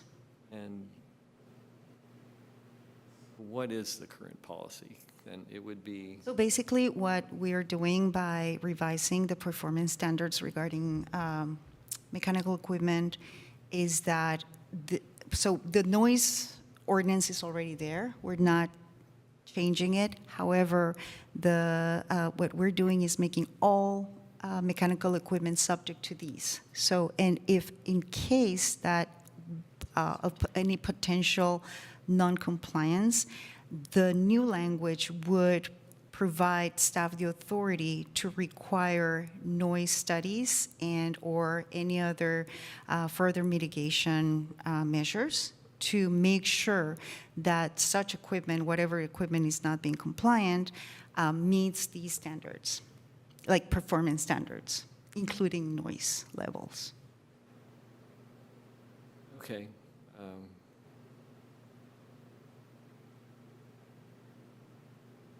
You know, I assume most of the heat pump equipment is below that. Yeah, so based on, some materials that we were provided by Bayron and other experts in the field, I guess, yes, current technology is making these units way, quieter, which is, but just in case, right? Because we don't know if in the future people are going to install another type of equipment that is louder than that, so, yeah. Okay. Well, why don't we go to public comment? And there's no one in the room, so I'll be online. So if you're online, please raise your hand. Yeah, Nick Peterson. I'm a member of the Albany Climate Action Coalition. I have a lot of concerns here. First of all, this is the new technology for our area, relatively. Outdoor heat pumps for temperature control. Albany was significantly just gas heat, no AC, for years and years and years. So that this new technology is coming in. And of course, that change, people get, they're not familiar with it, so they react. And usually you hear the negative reactions, the positive reactions aren't heard at all. You go to Europe, you see these units all over the place. They've had them for years, they hang on the wall everywhere. They're in the front yard, the backyard, the side yards, multiple places all over. And it's just a way of life there. They're much more energy efficient. They're usually these very quiet units. And I'd hate to see Albany put up these kind of barriers to a technology we need rapidly embrace because we got to get off of using gas. I think this screening idea, even in the backyard, my neighbor has all sorts of crap in his backyard that I don't like to look at. He has a bagged car in the side yard that I don't like to look at, but that's his right to have that there. That you would have to screen wall-hung equipment in your backyard is pathetic. I just think that's wrong. I think screening everywhere is wrong. I also think if you're gonna have screening, it should be for side yard and front yard if you have certain concerns about visibility from the street and for the whole overall look of the neighborhood. And you should have the ability to put some of these units in front yard. There are a lot of places in Albany where the houses are practically, there's only 3 feet clear between both walls on both side yards. And where could you even put the equipment? And there might be a reasonable place in the front yard that could be screened. And that seems like an appropriate place to have screening. Blown air. How is blown air a hazard? How is, a little bit of air blowing. I've been around these heat pump units. You get more than a few feet away and there's breeze, the air isn't blowing in their windows and affecting them in their homes. I think bringing blown air in, as some kind of hazard is ridiculous. I mean, you know, we're not talking about 20-mile-per-hour blown air. This is just a normal thing that a heat pump does, and to make it now into some sort of big thing we need to mitigate is, in my mind, ridiculous and anti the technology, and will slow down the adoption and make everything worse. Having to, you know, build these screens around them, as one of the commissioners pointed out, this is going to impact their performance. They're not supposed to, by the manufacturer's specs, have things obstructing the airflow around them. They're already in very clean little metal boxes. I would want more information on what these complaints are specifically, because I think it's just people are unfamiliar with them. Thank you. All right, thank you for your comments.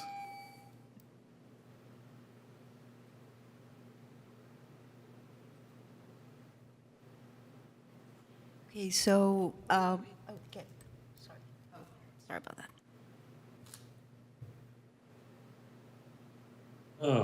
This is Troy Hodges, an Albany resident calling in support of the core measures of this resolution, changing the setback to 3 feet, as well as this section to add reduced barriers to electrification within the ordinance for mechanical equipment in the purpose section. I think that's great that is now seen as a goal of this piece and aligned heavily with Albany's climate goals.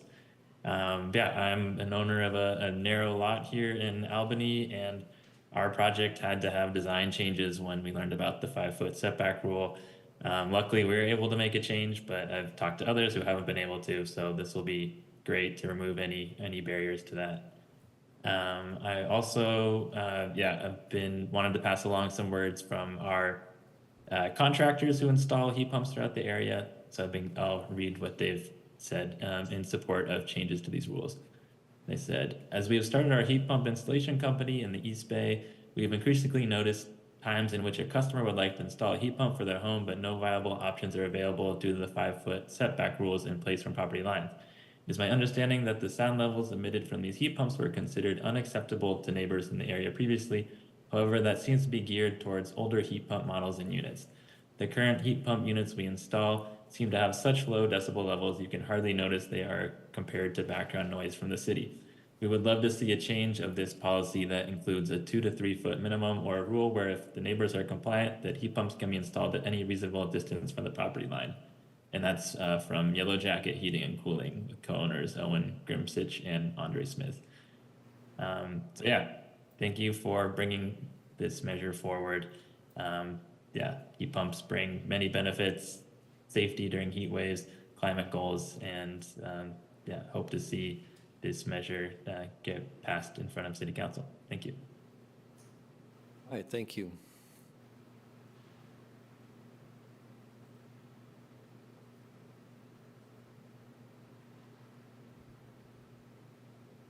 This is Lucinda Young.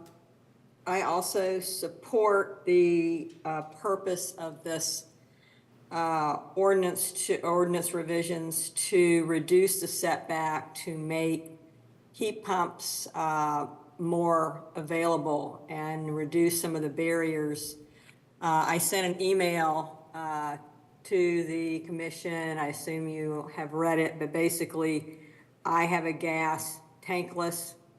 I wanted to install a heat pump, hot water. It takes quite a bit more space, and I've had some real space problems, and the 5-foot clearance has been a big barrier to me placing the heat pump hot water on the side of the house, which is what, just given the various constraints, was what was going to work. So I do support this change. However, I've got some real concerns, and I have not taken the time to analyze the statute or the ordinance in detail. I really appreciate members of the commission that I see have really looked at it closely. I'm really concerned about the screening requirement. It seems pretty ambiguous, and it seems to be a barrier to installation. I think the goal of this is to make heat pumps installations easier, and I see this screening requirement as doing just the opposite. And it's also confusing. I'm wondering You know, I've got a rain catchment system on the side of my house. Is that considered a mechanical device that I'm going to have to put a screen up on that? And, you know, just lots of questions as to what needs to be screened. And, you know, also the limitation prohibiting the front yard, prohibiting installation of the front yard and the street side yard. You know, I understand aesthetics is, you know, important, but we're in a climate emergency. We really need to get people installing heat pumps, and aesthetics needs to take a back seat to the health and safety concerns associated with gas. And as the previous speaker referenced, blown air, big deal. You know, a little blown air, you know, I've seen these heat pumps too. I think the bigger problem is it's just different. How about, you know, how about the smell of gas from my next door neighbor? You know, that's a real health and safety hazard. A little blown air, what is the big deal? And also the concerns about noise. It seems like that's been addressed. We've got a noise ordinance. As long as your heat pump is below the Time is up. Thank you. levels. Thank you. Thank you for your comments. There are more speakers?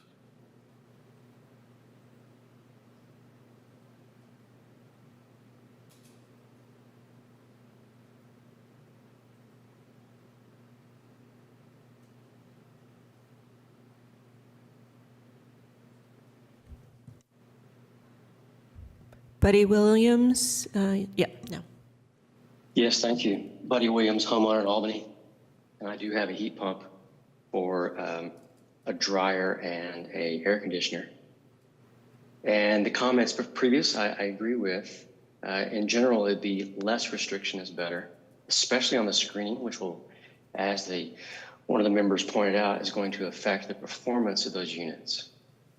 They need a lot of air moving through them. That's how they work well. And I would advise against any screening. And in other parts of the country where large air conditioners are used in much hotter climates, they are much noisier than what our current modern heat pumps are. And it's just part of living in an urban environment. It's not that big a deal.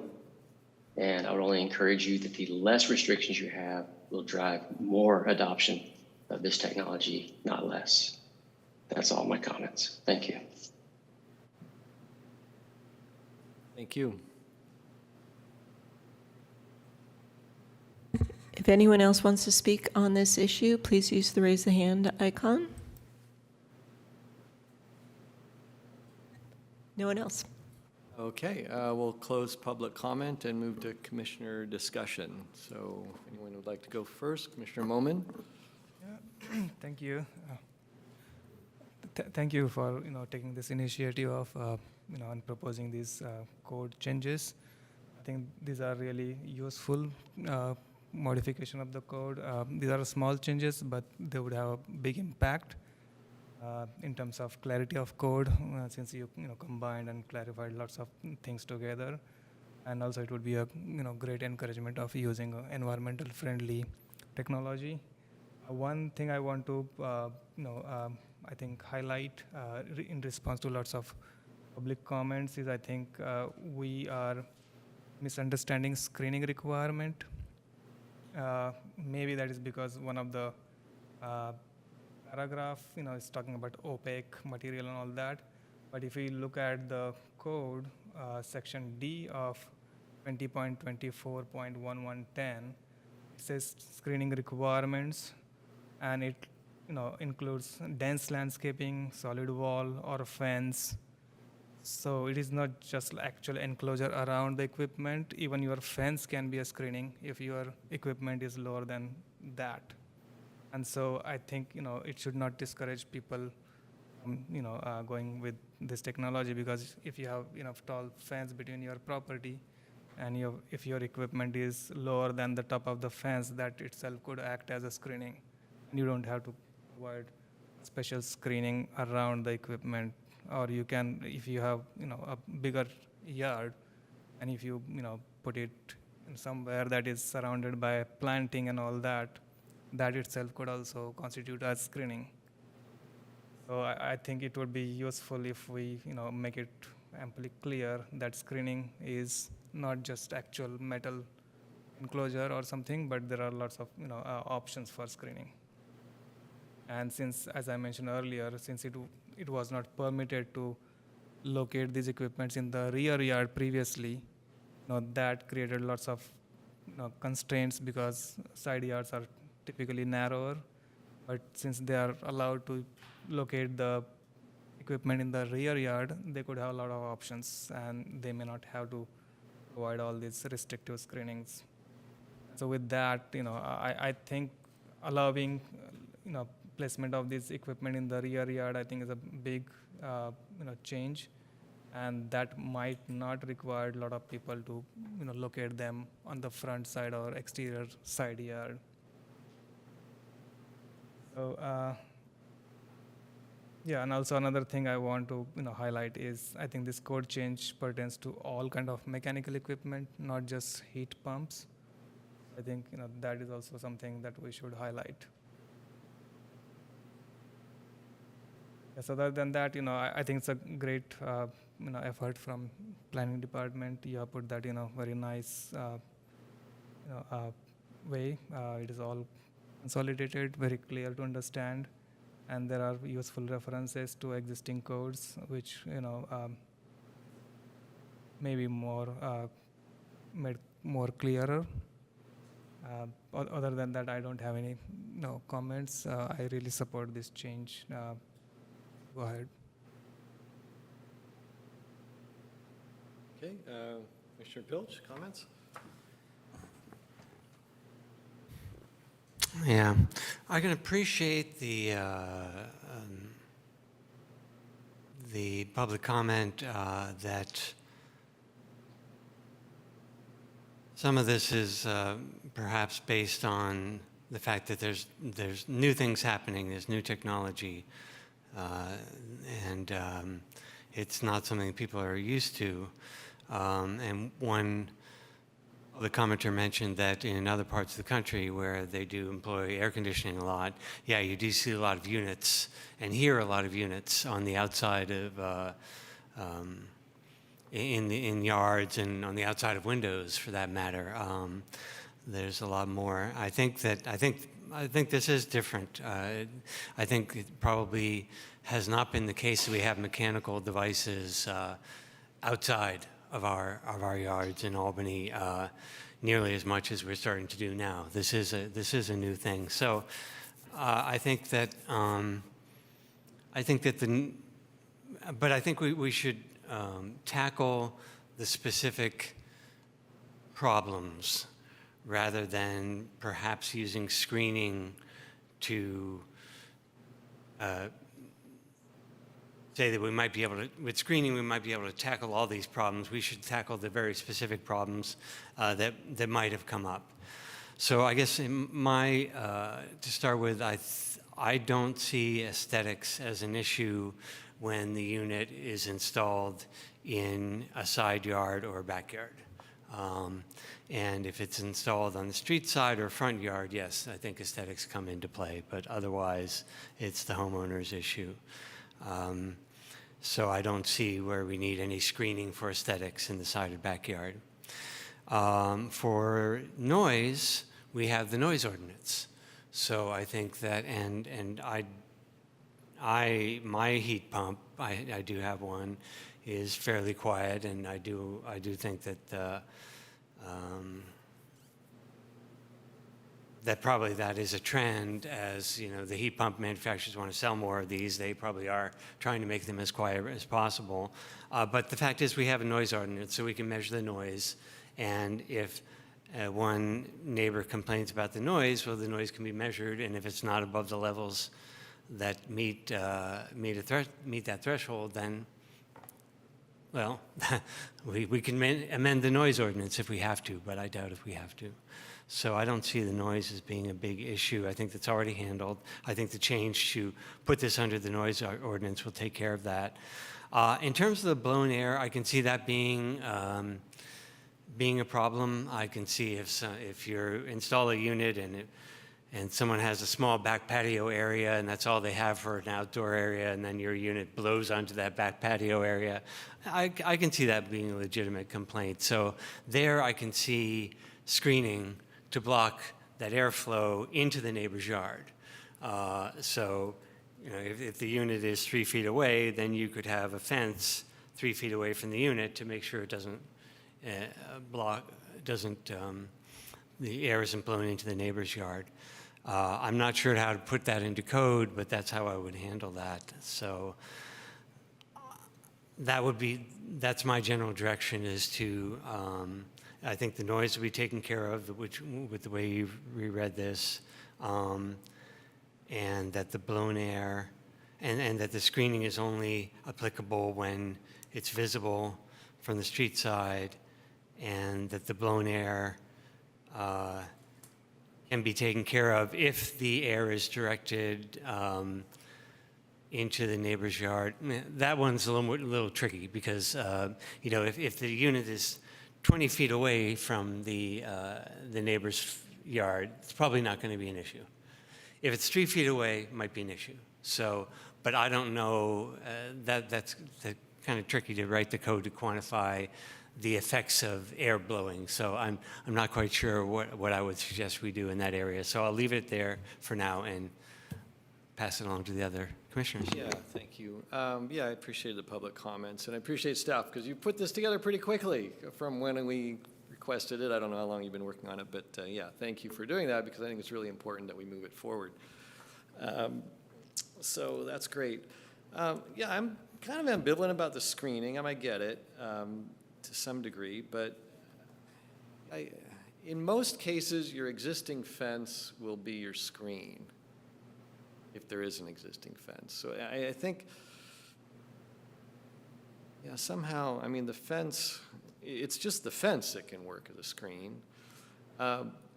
You know, I appreciated Nick Peterson's comments, and it reminds me of when we first started putting solar panels on our roofs. And I came before this commission with my project for my house, and I had solar panels on my roof 17 years ago. And they all wanted me to hide my solar panels. You don't want to see the solar panels. Oh no, you can't see the solar panels. And here we are, 17 years later. Oh my God, we can't see the heat pump. So I think it's a bit overblown. And aesthetically, these things are rather, I look at them and I see rather, nice looking little pieces of equipment. They are aesthetically pleasing. I think they're very nice looking, and I'd be proud to have one on my wall, just like I'm proud to be able to see my solar panels from the street. So I'm really ambivalent. I don't think we need rooftop screening for residential equipment. If it's on a second-story wall and it's not in the 5 foot setback or in any setbacks, I think it's fine to have it visible. I mean, how are you going to put a screen on 3 feet in front of that thing? I mean, how are you going to do it? It just seems an impractical idea. Noise, I am not worried about noise. These machines are very quiet, especially the more modern ones. We are not putting in the big 3 foot by 3 foot by 3 foot cubes that, are dotted all our suburbs forever, that are like little aircraft, propeller-driven things, and are really noisy, but they're much quieter than that. They're really quiet. The exception is some of the hybrid hot water heaters that have the heat pump on top. They can be quite noisy. They're meant to go inside or inside an enclosure, so that shouldn't be an issue. All heat pumps have to go outside or they don't work. So that's what's generating this shift in our thinking and our code. Gas appliances can go under the house or in the attic, but heat pumps cannot. They have to be outdoors. So I'm really ambivalent about the screening. I don't think we need as much as we think we do. And I would also say we should allow the heat pumps in the street side yards and front yards. There's often a perfect little place. Sometimes you got a porch that extends out and you've got a wall parallel to the street, and it's a perfect spot for a heat pump, even if it's in the front yard, if it's 15 feet, 10 feet from the property line. I have no problem with that, absolutely none. And in fact, as part of my work, my practice, we have installed heat pumps in street side yards. It doesn't hurt anybody. It doesn't harm anybody. I mean, there's like zero harm, zero inconvenience. You know, if they're mounted and are blowing not towards the sidewalk either, then there's really no impact whatsoever. And if you put up a short fence, even a low fence, so what if you see a heat pump? I mean, it's, you know, you can drive around suburbia and you see those big air conditioners out in the side yards or in the front yards from the street. So I think we should relax the screening standards a little bit. I don't know, especially for rooftop or higher wall mounted where it's outside of the setbacks. You know, we do have commercial versus residential screening, and commercial's a different beast entirely. It should probably have its own section for screening of mechanical equipment. You know, I guess there's another, I read somewhere else where it should be screened if it's visible from the street. So I don't know if that applies to residential things as well. But I would say we should allow side yards, street side, we should allow front yards as well.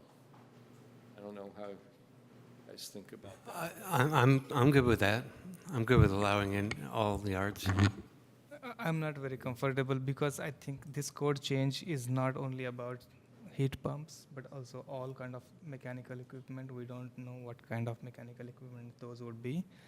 And so, you know, I think we cannot just look at heat pumps and the products, you know, attractive products they have. There could be very ugly mechanical equipments, and people might put them on the front side, and because there is no screening requirement, they might just, you know, locate them there because there are no restrictions. But what I also want to, you know, underscore is that previously rear yard was not, like, locating this equipment in the rear yard was not permitted. Yeah. Now, since we are permitting that, you know, that relaxes lots of constraints. You have bigger, you know, even for the narrow lot, you still have sizable rear yard. And you can locate all this equipment in the rear yard rather than front yard. So, you know, because since we are making that modification now, that I think could be enough, you know, to allow all this equipment to be located there without any major constraint. And I think all these requirements of like air blowing in the neighbor's property and all that happens when these are located on the side yard because they are typically narrower. But when they locate them in the rear yard, then that problem would not happen. And then there would be lots of landscape, fence itself is a screen.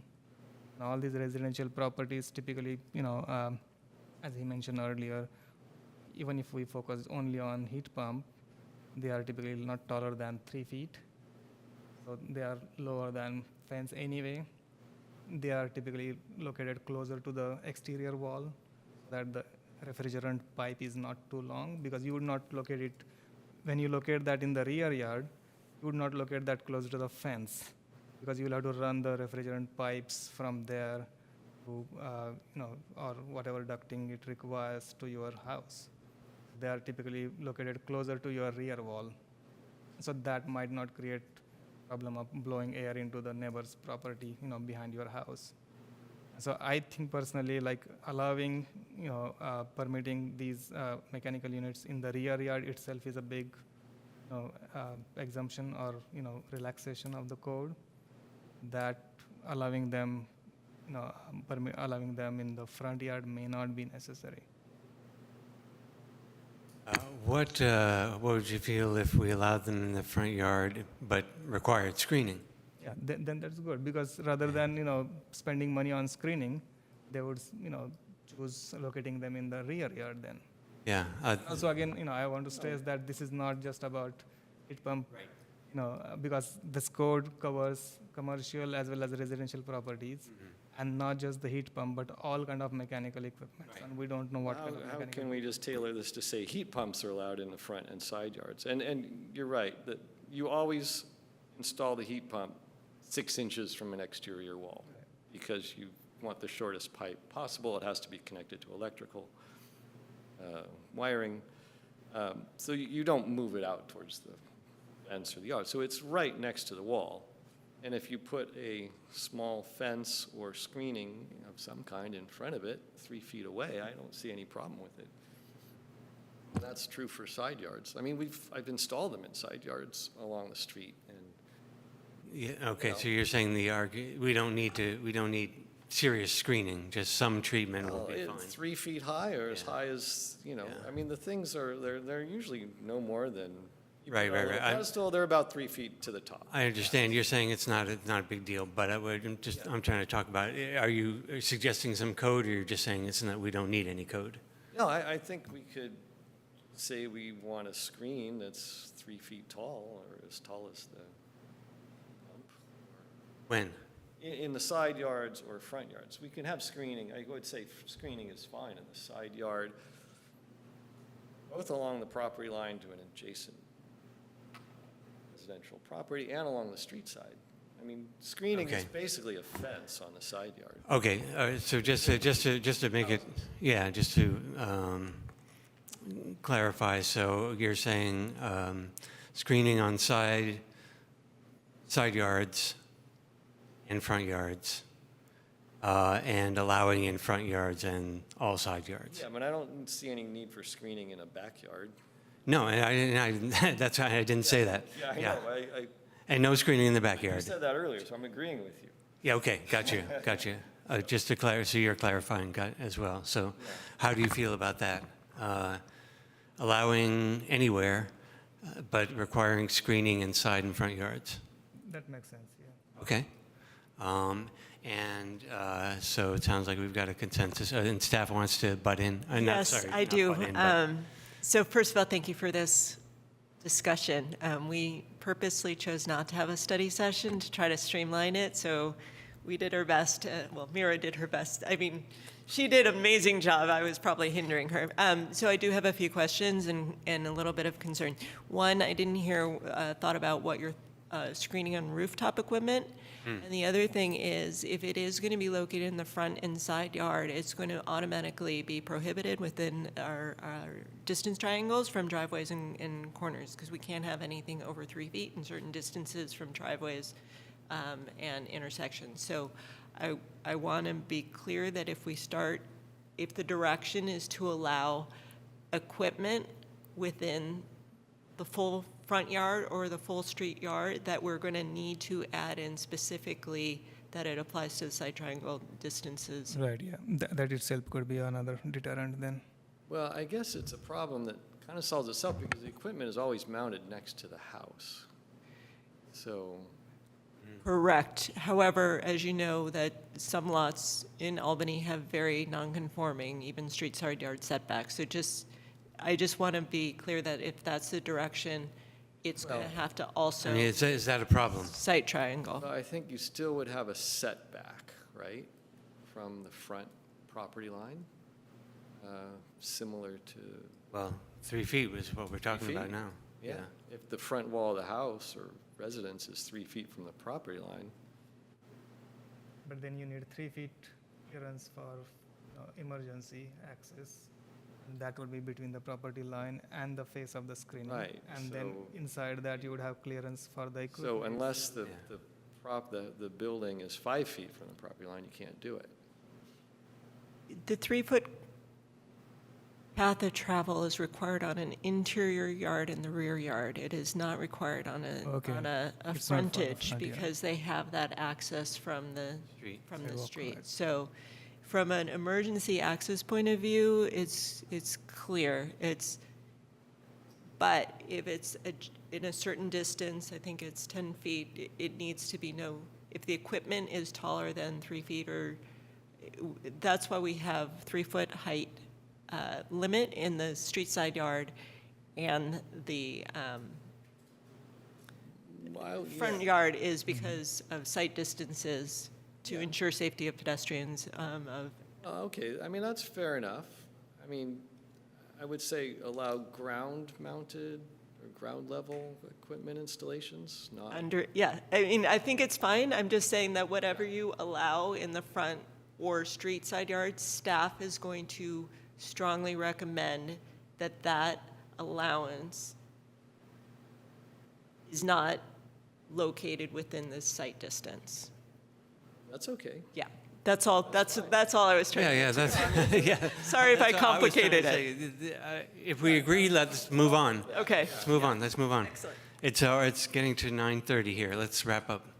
So it sounds like we've got some agreement here. Anything else we need to do? Oh, staff mentioned The roof screening. roof-mounted equipment. Well, I'm really ambivalent about, like I said, something mounted on a wall that is like above another roof that is, not within any setback. I don't see why that should be screened. Yeah, I think it might not happen that often, and it might be too complicated to put into code.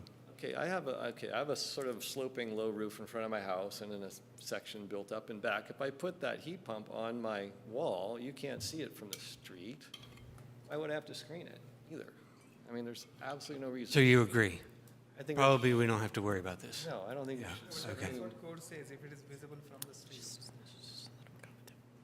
Which code? Doesn't the code say that if rooftop equipment are visible from street, then they are, Well, then they should be screened.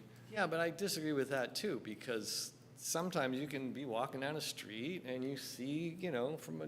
Well, yeah, I think that needs clarification because PV panels, we do see PV panels. Exactly. I mean, So that is external equipment. only right? analogous to that, where everybody was like, you have to hide them 10, 50 Well, feet. forget about that. I'm just talking about now. How do we deal with that? Do we? Let them be visible. Okay, so but it sounds like Commissioner Moman has a bit of a problem with that. Just to allow any equipment to be visible from the street. We're talking about heat pumps. we are talking about heat pump only, but the code is about all kind of mechanical equipment. Yeah, they're putting it all together into all Just say mechanical a stuff. little clause for heat pump. We could. Little We could. I think just that's. heat pumps. I think that's would be a fine way to handle that. Nobody wants So to see all it. these, provisions we are talking about, can be permitted for heat pump, like locating them on the front side or side yard or roof without screening. That is for heat pump, not for other mechanical equipment. Or are we just for the rooftop installation, we specify heat pumps only? And for residential only? Oh, we haven't gotten to commercial at all yet. Well, residential, Because multifamily. commercial, is its own multifamily kind of also, right? Yeah, thing. multifamily, there would be like, like there are 100 units and there would be 100 heat pumps on top of the roof. Yeah, but typically there's a sort of a fence-like structure. So that's basically screening, Yeah, so. screening. yeah, It's more so- of a slatted thing. But if we don't, require them to be screened, they might keep them unscreened, If they're unscreened, And is that fine? Because are we, just looking is at. it that single bad? family I mean, home? it's. It depends, like if there are new units, they are bad, but once they start, aging, and birds dropping and, lots of, clutter getting collected, right? They will collect debris. Yeah. Yeah, but they're not really visible from much of anywhere. Depends, like in a people lot of can do lots of cases. things because, roof is also useful, space for lots of mechanical stuff and they can be stacked. People stack them on multifamily building. Oh, yeah, they're big big. Well, Right, yeah, so they would stack and then they would be like, 8 feet tall with Yeah. like clearances and all that. so it doesn't sound like so if we said if it's visible from the street, it has to be screened. Do you have a problem with that? Yeah. Yes, I do, actually. For You do. residential, single-family, or like anything, but.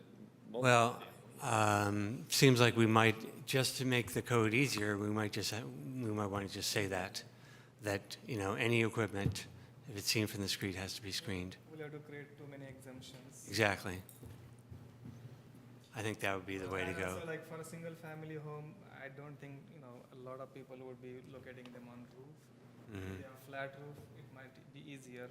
sloping roof, and if they have PVs and all that, Yeah. they might choose not to do that and just look Yeah, at it's almost always located on ground level for servicing and And, installation. and since now we are allowing that in the rear yard, It's I not think going to that happen is- very often. Yeah, exactly.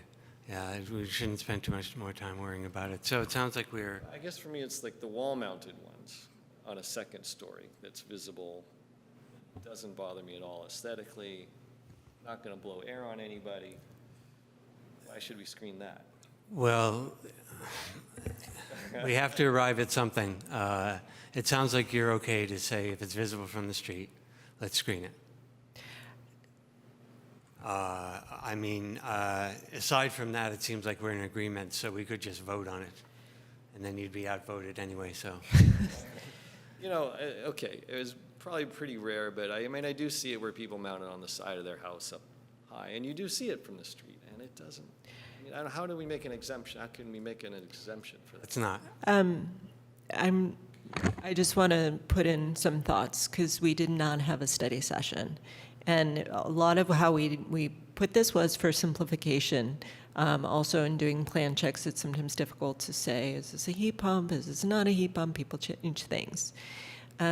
Based on the comments, I am realizing, at least for wall-mounted units, be it a Florida air conditioner or anything, screening is going to be difficult and probably improbable for heat pumps. So this is something that I think if we had had a study session, we would have come to that realization. So just so you know, staff is thinking screening on mounted is probably not realistic. I think staff's main concern really was the performance standards. That if these units are in violation of the noise ordinance, that's a problem. So it's referring to the performance standards. Same with the blown air. If you are choosing to go in the side yard or the front yard, that it isn't blowing directly onto the neighboring property or the public right of way. As you said, it could be oriented to the side. What we have found is a lot of people are like, oh, we'll put it here and just blow it right on our neighbors. And we have had this situation where there is blowing, exactly as you mentioned, on their only little open space, and there it is. So I think staff's concern is more the impacts, and I agree that aesthetics are more difficult, partly because they're subjective. So I just wanted to throw that out there, that the more I hear the discussion, I'm not sure how they'll be screened up high. So a roof is different, but I just want to throw that out there. Well, given that I think we've made some pretty substantial requests for changes, would it be appropriate just to say, let's stop here and ask staff to do some revisions? Is that the right thing to do now? I think it is up to you. Like, our thought was to be expedient, but I want us to be sure of what we're doing as well. I have some thoughts based on this conversation, and I'm sure Mira has some thoughts, and we're going to want to debrief. If you were to continue this tonight, my suggestion would be for us to kind of play with some of the conversations we've heard and present you with maybe, I didn't hear any consensus over a lot, but present you with different kind of a menu of options so you can see it in front of you and kind of have that analysis. However, if you feel comfortable making a decision tonight, we can do that too. I would appreciate that. I mean, I don't think we need to, it's not super urgent where we've got to, take one more meeting before it goes to council. I think it's better for us to kind of clean it up a little bit, get to more of a consensus on a couple of items. Commissioner Waddy may have thoughts. I think I did hear a pretty strong consensus, though, about front yard, street side yard was fine if it was screened. Yes. So Yes. I think we all agreed on that. The only thing really is kind of like screening of wall-mounted versus roof-mounted versus ground-mounted. Can I just get agreement on the ground-mounted that we all agreed Yes. that front and side were okay if they were screened? Yes. Got it. And also I want to ask, is there any way to know, what are the terrain, where do we people, Can you, sorry. is it possible to, understand a trend like where people typically like, prefer to locate them? Are there, applications where the locations are clear and, we can kind of Yeah, I mean, I could let you know that people prefer to locate it in their side yard. Side yard. However, because of our current restrictions, and likely even with the 3-foot clearance, there'd still be an issue with many properties. So their second is really dependent on where they're, what the location, as I forgot which one of you mentioned, you kind of want it close, you don't want to have a lot of piping or wiring. So depending on where it's located, either the front yard or the rear yard, they're but are they, wanting. like, ground mounted or wall mounted? Generally, the preference is ground mounted. Ground mounted. It's almost wall or roof mounted just because they don't have the opportunity to put it on the ground. Okay. And I don't know if you've had experience otherwise in other jurisdictions, but We always mount them, we always put them on the ground. I mean, I've seen installations where they go on the wall. Sometimes, most of our houses are small, they only need one heat pump. yeah. Bigger houses, we're not, the bigger monster homes need 2 or 3 stacked up. That's where you get into different kind of installations, but we generally don't have that here. So is staff's request that we approve with changes or that we continue? Staff doesn't have a request either way. My request is that you come up with something that you feel comfortable with. And if you feel like you can do that tonight, that's amazing. And if you want more time, we have more time. I just want you all to feel comfortable with the decision that you come up with and don't feel rushed. Yeah, I think, our discussion is kind of focused around single-family homes, but and also heat pump, units. I think, we also should look at the implications on multifamily, large projects, commercial projects, and also other mechanical equipment. Yeah. Yeah, we're really thinking about single-family homes, I think. It's kind of what's driving this, because those are the people doing where these the complaints come installations. from. And that's where the complaints are from. But the code is not about just that. Code covers Agreed. all types of building, all types of uses, and all types of mechanical, equipment. And so, without, proper understanding, it might be a problematic future. Right, you get into a 4 or 6 unit apartment building, and it's a completely. So Commercial, retail store or whatever, they might just locate wherever they, want, without screening, without. So you're saying we do need more time, more thought, put more thought into this, and we should continue it? Or we, since again I'm, reiterating that since, if we look at single family home per se, allowing them in rear yard itself is a big change from current code. That makes lots of things easier. So do we really want, to go beyond that and allow them, in the front yard? And if we do, then we'll have to, create exemptions for single family homes. Well, And then, if we do that, then that could, here's one more scenario to think about. In a lot of our projects, we have 3 heat pumps.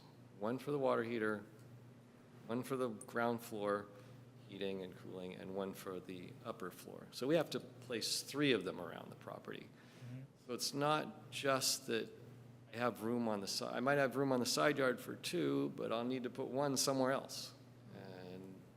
Or maybe, and maybe it's constrained on the other sides, 2 sides, or there's room on, that's why we put 1 in the street side yard. We already had 2. And then we put in another really if we create an good location exemption in the backyard, so. Right. So if we create an exemption for single-family homes and heat pumps, then it could be, less problematic, because it would be like, Well, we've also got ADUs, we've got freestanding ADUs that we haven't talked about, that also So can have a heat pump single-family home that would almost cover by that. definition go in the backyard, usually. Chair, can you bring us to a conclusion of some I'm sort? finding it difficult, but I'm Then not continue. finding enough uncertainty that I would think it's Yeah, better to. so can I summarize what I've heard to see what I've, so screening, there's a little bit of a not consensus about there is consensus about, I'm not sure if there's consensus, is there consensus about allowing these units in the front and the side, the street side yard? If they are Yes. single family home. Okay, so that's for single-family homes. Is there consensus then that that needs to be screened? Yes. Correct. I would say yes. Okay, If they're single family home, yeah. for single-family homes. But I would say we need to define the screens, because how high are those screens? I mean, 3 feet is generally as high as you're allowed to make a fence in the front. Or the Correct. side yard. Mhm. So the 3 foot, it should be noted that the screen can be doesn't have to be higher than 3 feet necessarily. Right. Well, it doesn't say it has to be higher than 3 feet in the current code, It does it? just says screening. I don't know. It's not really defined as far as I can tell, is it? Or- So in, Which I think is fine. Yeah, but again, as I mentioned earlier, screening can be landscaping too. Like if you have a hedge in front of your unit, that is screening. And I so, think that can be that can be administrative. Let the staff handle if it's That's properly at odds screened or with not. the opaque requirement. Or the, no, that's what I mentioned earlier. Like that code change kind of created this misunderstanding. Yeah, But that the main section of that part. I agree. Look at The opaque thing is problematic. dense landscaping or solid wall or a fence. we can go back to the definition of screening that you referenced before, that could be a hedge or a fence or something like that. And then it also talks about And for mechanical equipment in the front and side yard, would that only be ground, or would that include wall mounted as well? I think I would prefer to see it ground mounted. Yeah, just ground. Ground mounted? Yeah, I think so, because above 3 feet, then you can't screen it. Okay. And not in, I think we are allowing more flexibility by allowing them in these areas, and ground mounting is preferred anyway. okay. So ground mounted in the side and front yard that needs to be screened, not with the opaque definition, but with the hedge, the blah, blah, blah, blah. Correct? right, yeah. And so maybe in that subsection F should be modified. Okay, and otherwise, we will not require screening for aesthetic purposes on single-family and duplexes? Or will we? I would agree with that. Yeah, certainly not. Are you okay with that, Commissioner Momentum? I mean, we're just talking about heat pumps, though. I mean, he's worried about, like, I don't know, whatever it is exactly that you're thinking of, but No, for single family home, it would not be other than heat pumps. Yeah. But I'm also thinking about commercial projects, multi-family residential projects, and they can have lots of equipment. We They can would go like back to big dividing it fresh air between, supply equipment on top of the building, residential building, POS, all that. Yeah. They're like 8 feet by 8 feet. hmm. Sometimes they're really huge. For commercial project, there could be another equipment. So Right. we should not allow, I mean, we don't have specific commercial roof screening requirements. no, the only screening requirements for roof equipment is if they're doing a height exception. Any request to do a height exception for the mechanical equipment needs to be screened from the public right-of-way, but not in and of itself for roof equipment, if it meets the height limit of the district. I think of I don't really see this around town, it's not obviously bothering me. No, I know. Don't require that, it's. So I'm having I'm having myriad thoughts here, but one thought is we could go back and sort of separating the single-family duplex requirements, or up to however many, maybe 10 units, whatever you think, from commercial multifamily or mixed use. So we could do that. We could do Or that. basically, we just, create exemptions for single-family home. Like typically, all codes have some exemptions. Mm-hmm. Just add exemptions. Okay, for single-family home, you can do this, this, this. But whatever you have, formulated can apply for all buildings with exemptions for single-family home for heat pump units. And I suppose ADUs also. It would need to be ADUs, and When I it is ADU, it is still considered single-family home, right? no. No. So we would need to do it for ADUs, single family, and I would Okay. suggest Lose your duplexes quorum as to do well. any vote soon. What's We're that? losing Nick. Why don't we propose that we continue? We allow Okay. staff to take our comments into account, come back with new language. Yes. more- So I'm gonna, unless you have it all, because that last comment got me a little confused. Definitely kind of bifurcate single-family homes, detached ADUs, duplexes. That would That would be up to 3 triplexes, I don't know. Triplexes? Biplexes? I mean, it's difficult to say where that line is. But if you have a suggestion, our ordinance does define single-family duplexes, and then multifamily is considered anything over. You can do it by, Probably the simplest would be just to say, single-family and ADUs for right now. okay. Ran away. I mean, we don't have that many duplexes in the city, in Albany, do we? Or I don't know. Majority single-family. Okay. it is. And then multifamily have their own kind of constraints or ways of doing things that are Okay. quite different. And most of the rebates and most of the, I mean, the goal is to replace gas-fired furnaces in homes, generally single-family homes with heat pumps. That's the crux of what we're trying to achieve.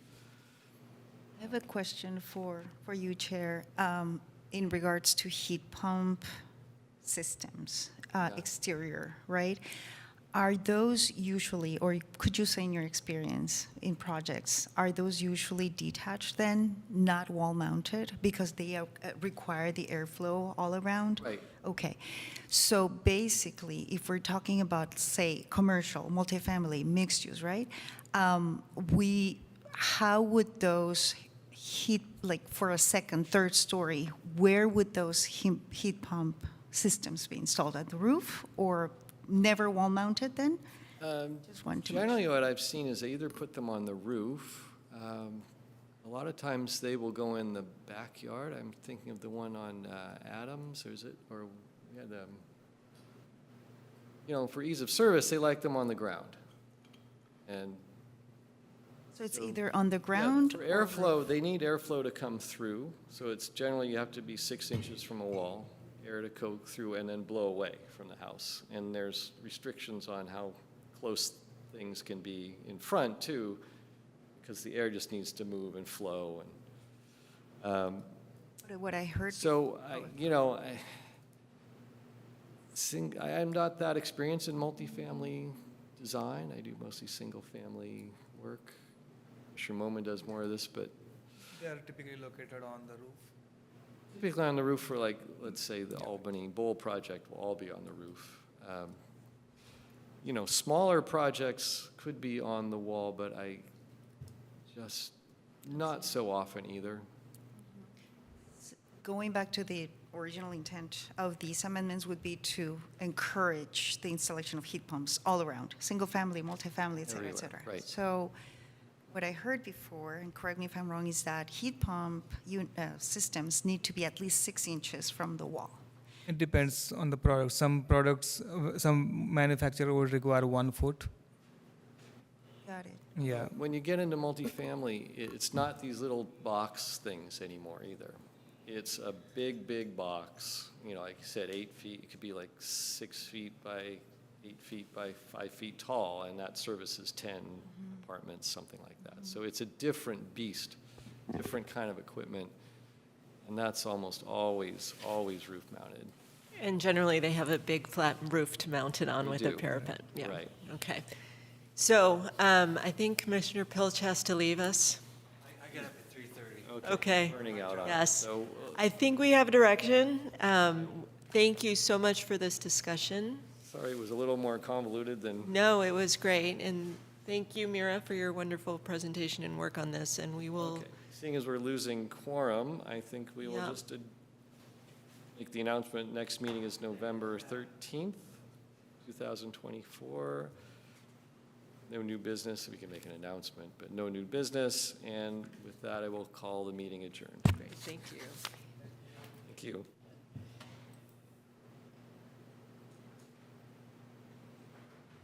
I could have another screening.